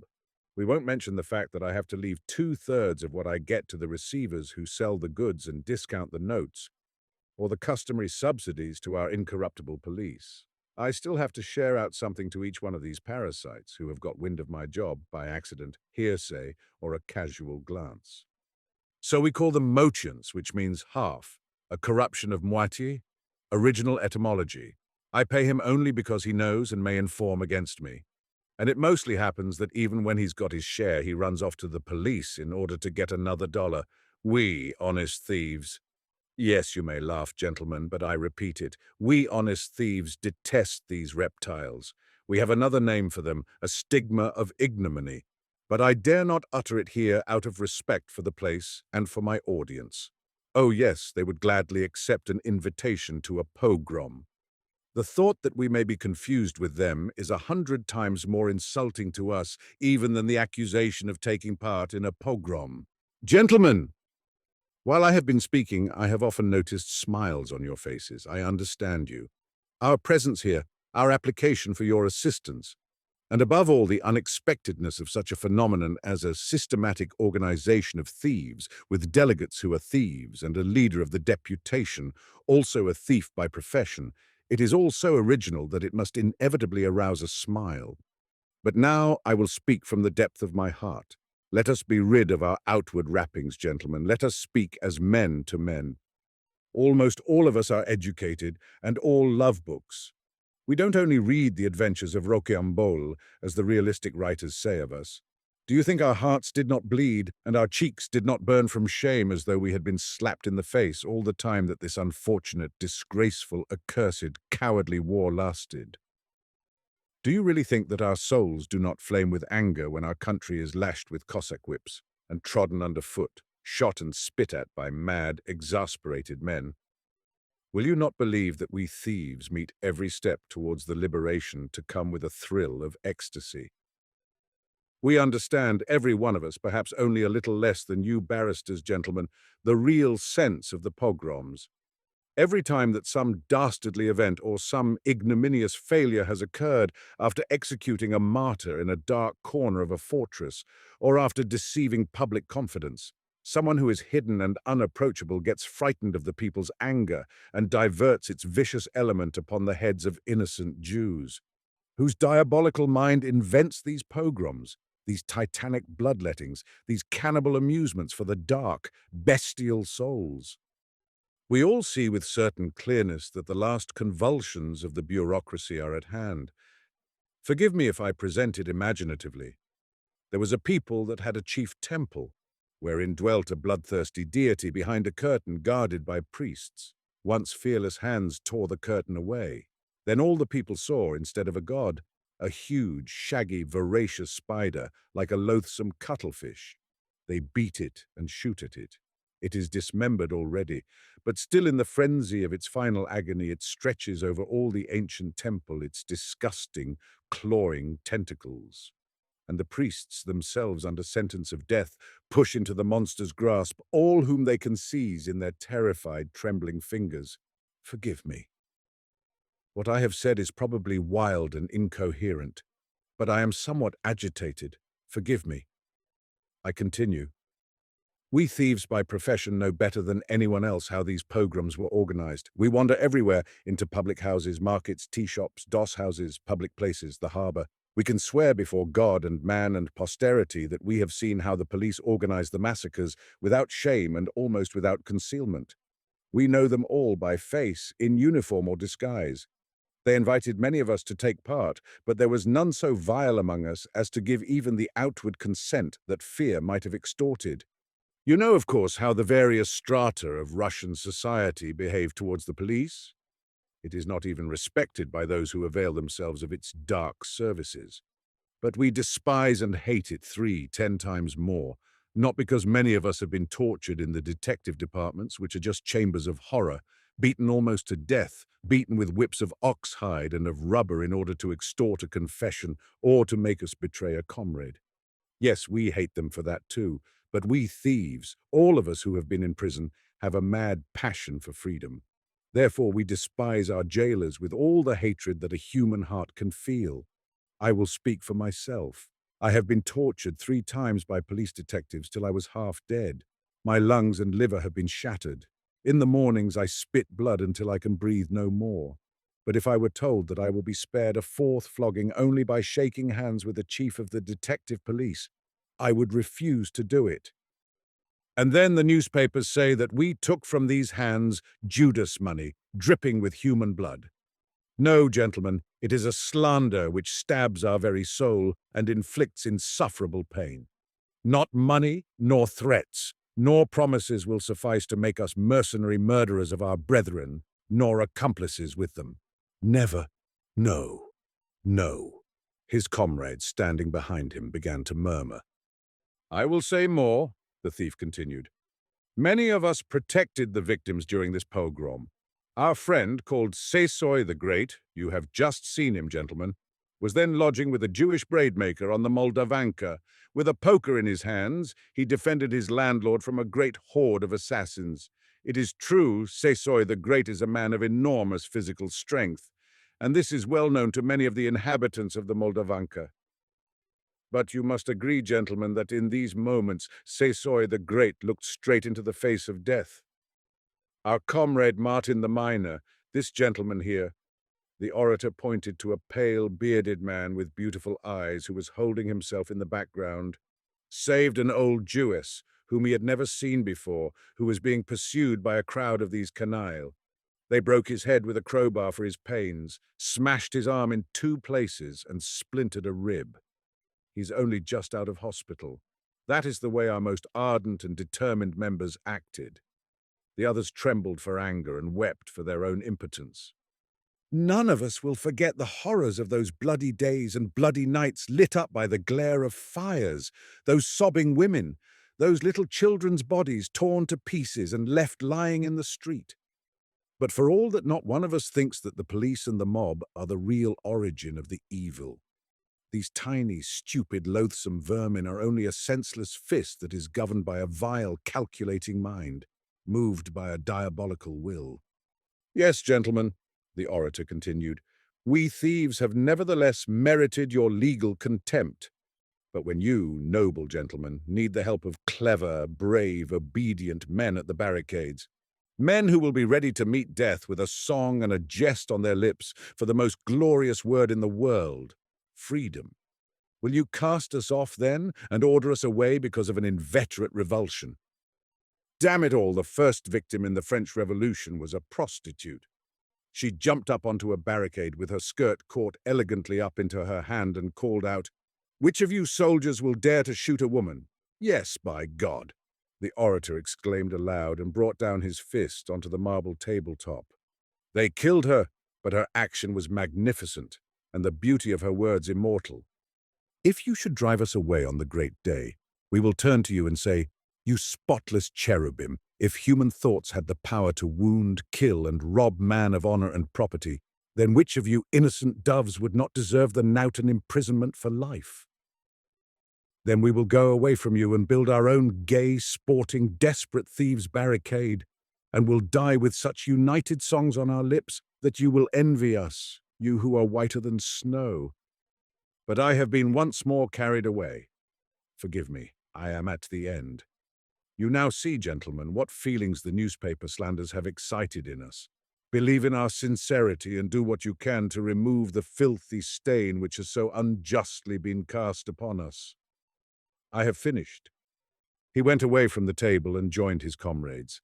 The barristers were whispering in an undertone, very much as the magistrates of the bench at sessions. Then the chairman rose. "We trust you absolutely, and we will make every effort to clear your association of this most grievous charge. At the same time, my colleagues have authorized me, gentlemen, to convey to you their deep respect for your passionate feelings as citizens. And for my own part, I ask the leader of the deputation for permission to shake him by the hand." The two men, both tall and serious, held each other's hands in a strong, masculine grip. The barristers were leaving the theatre, but four of them hung back a little beside the clothes rack in the hall.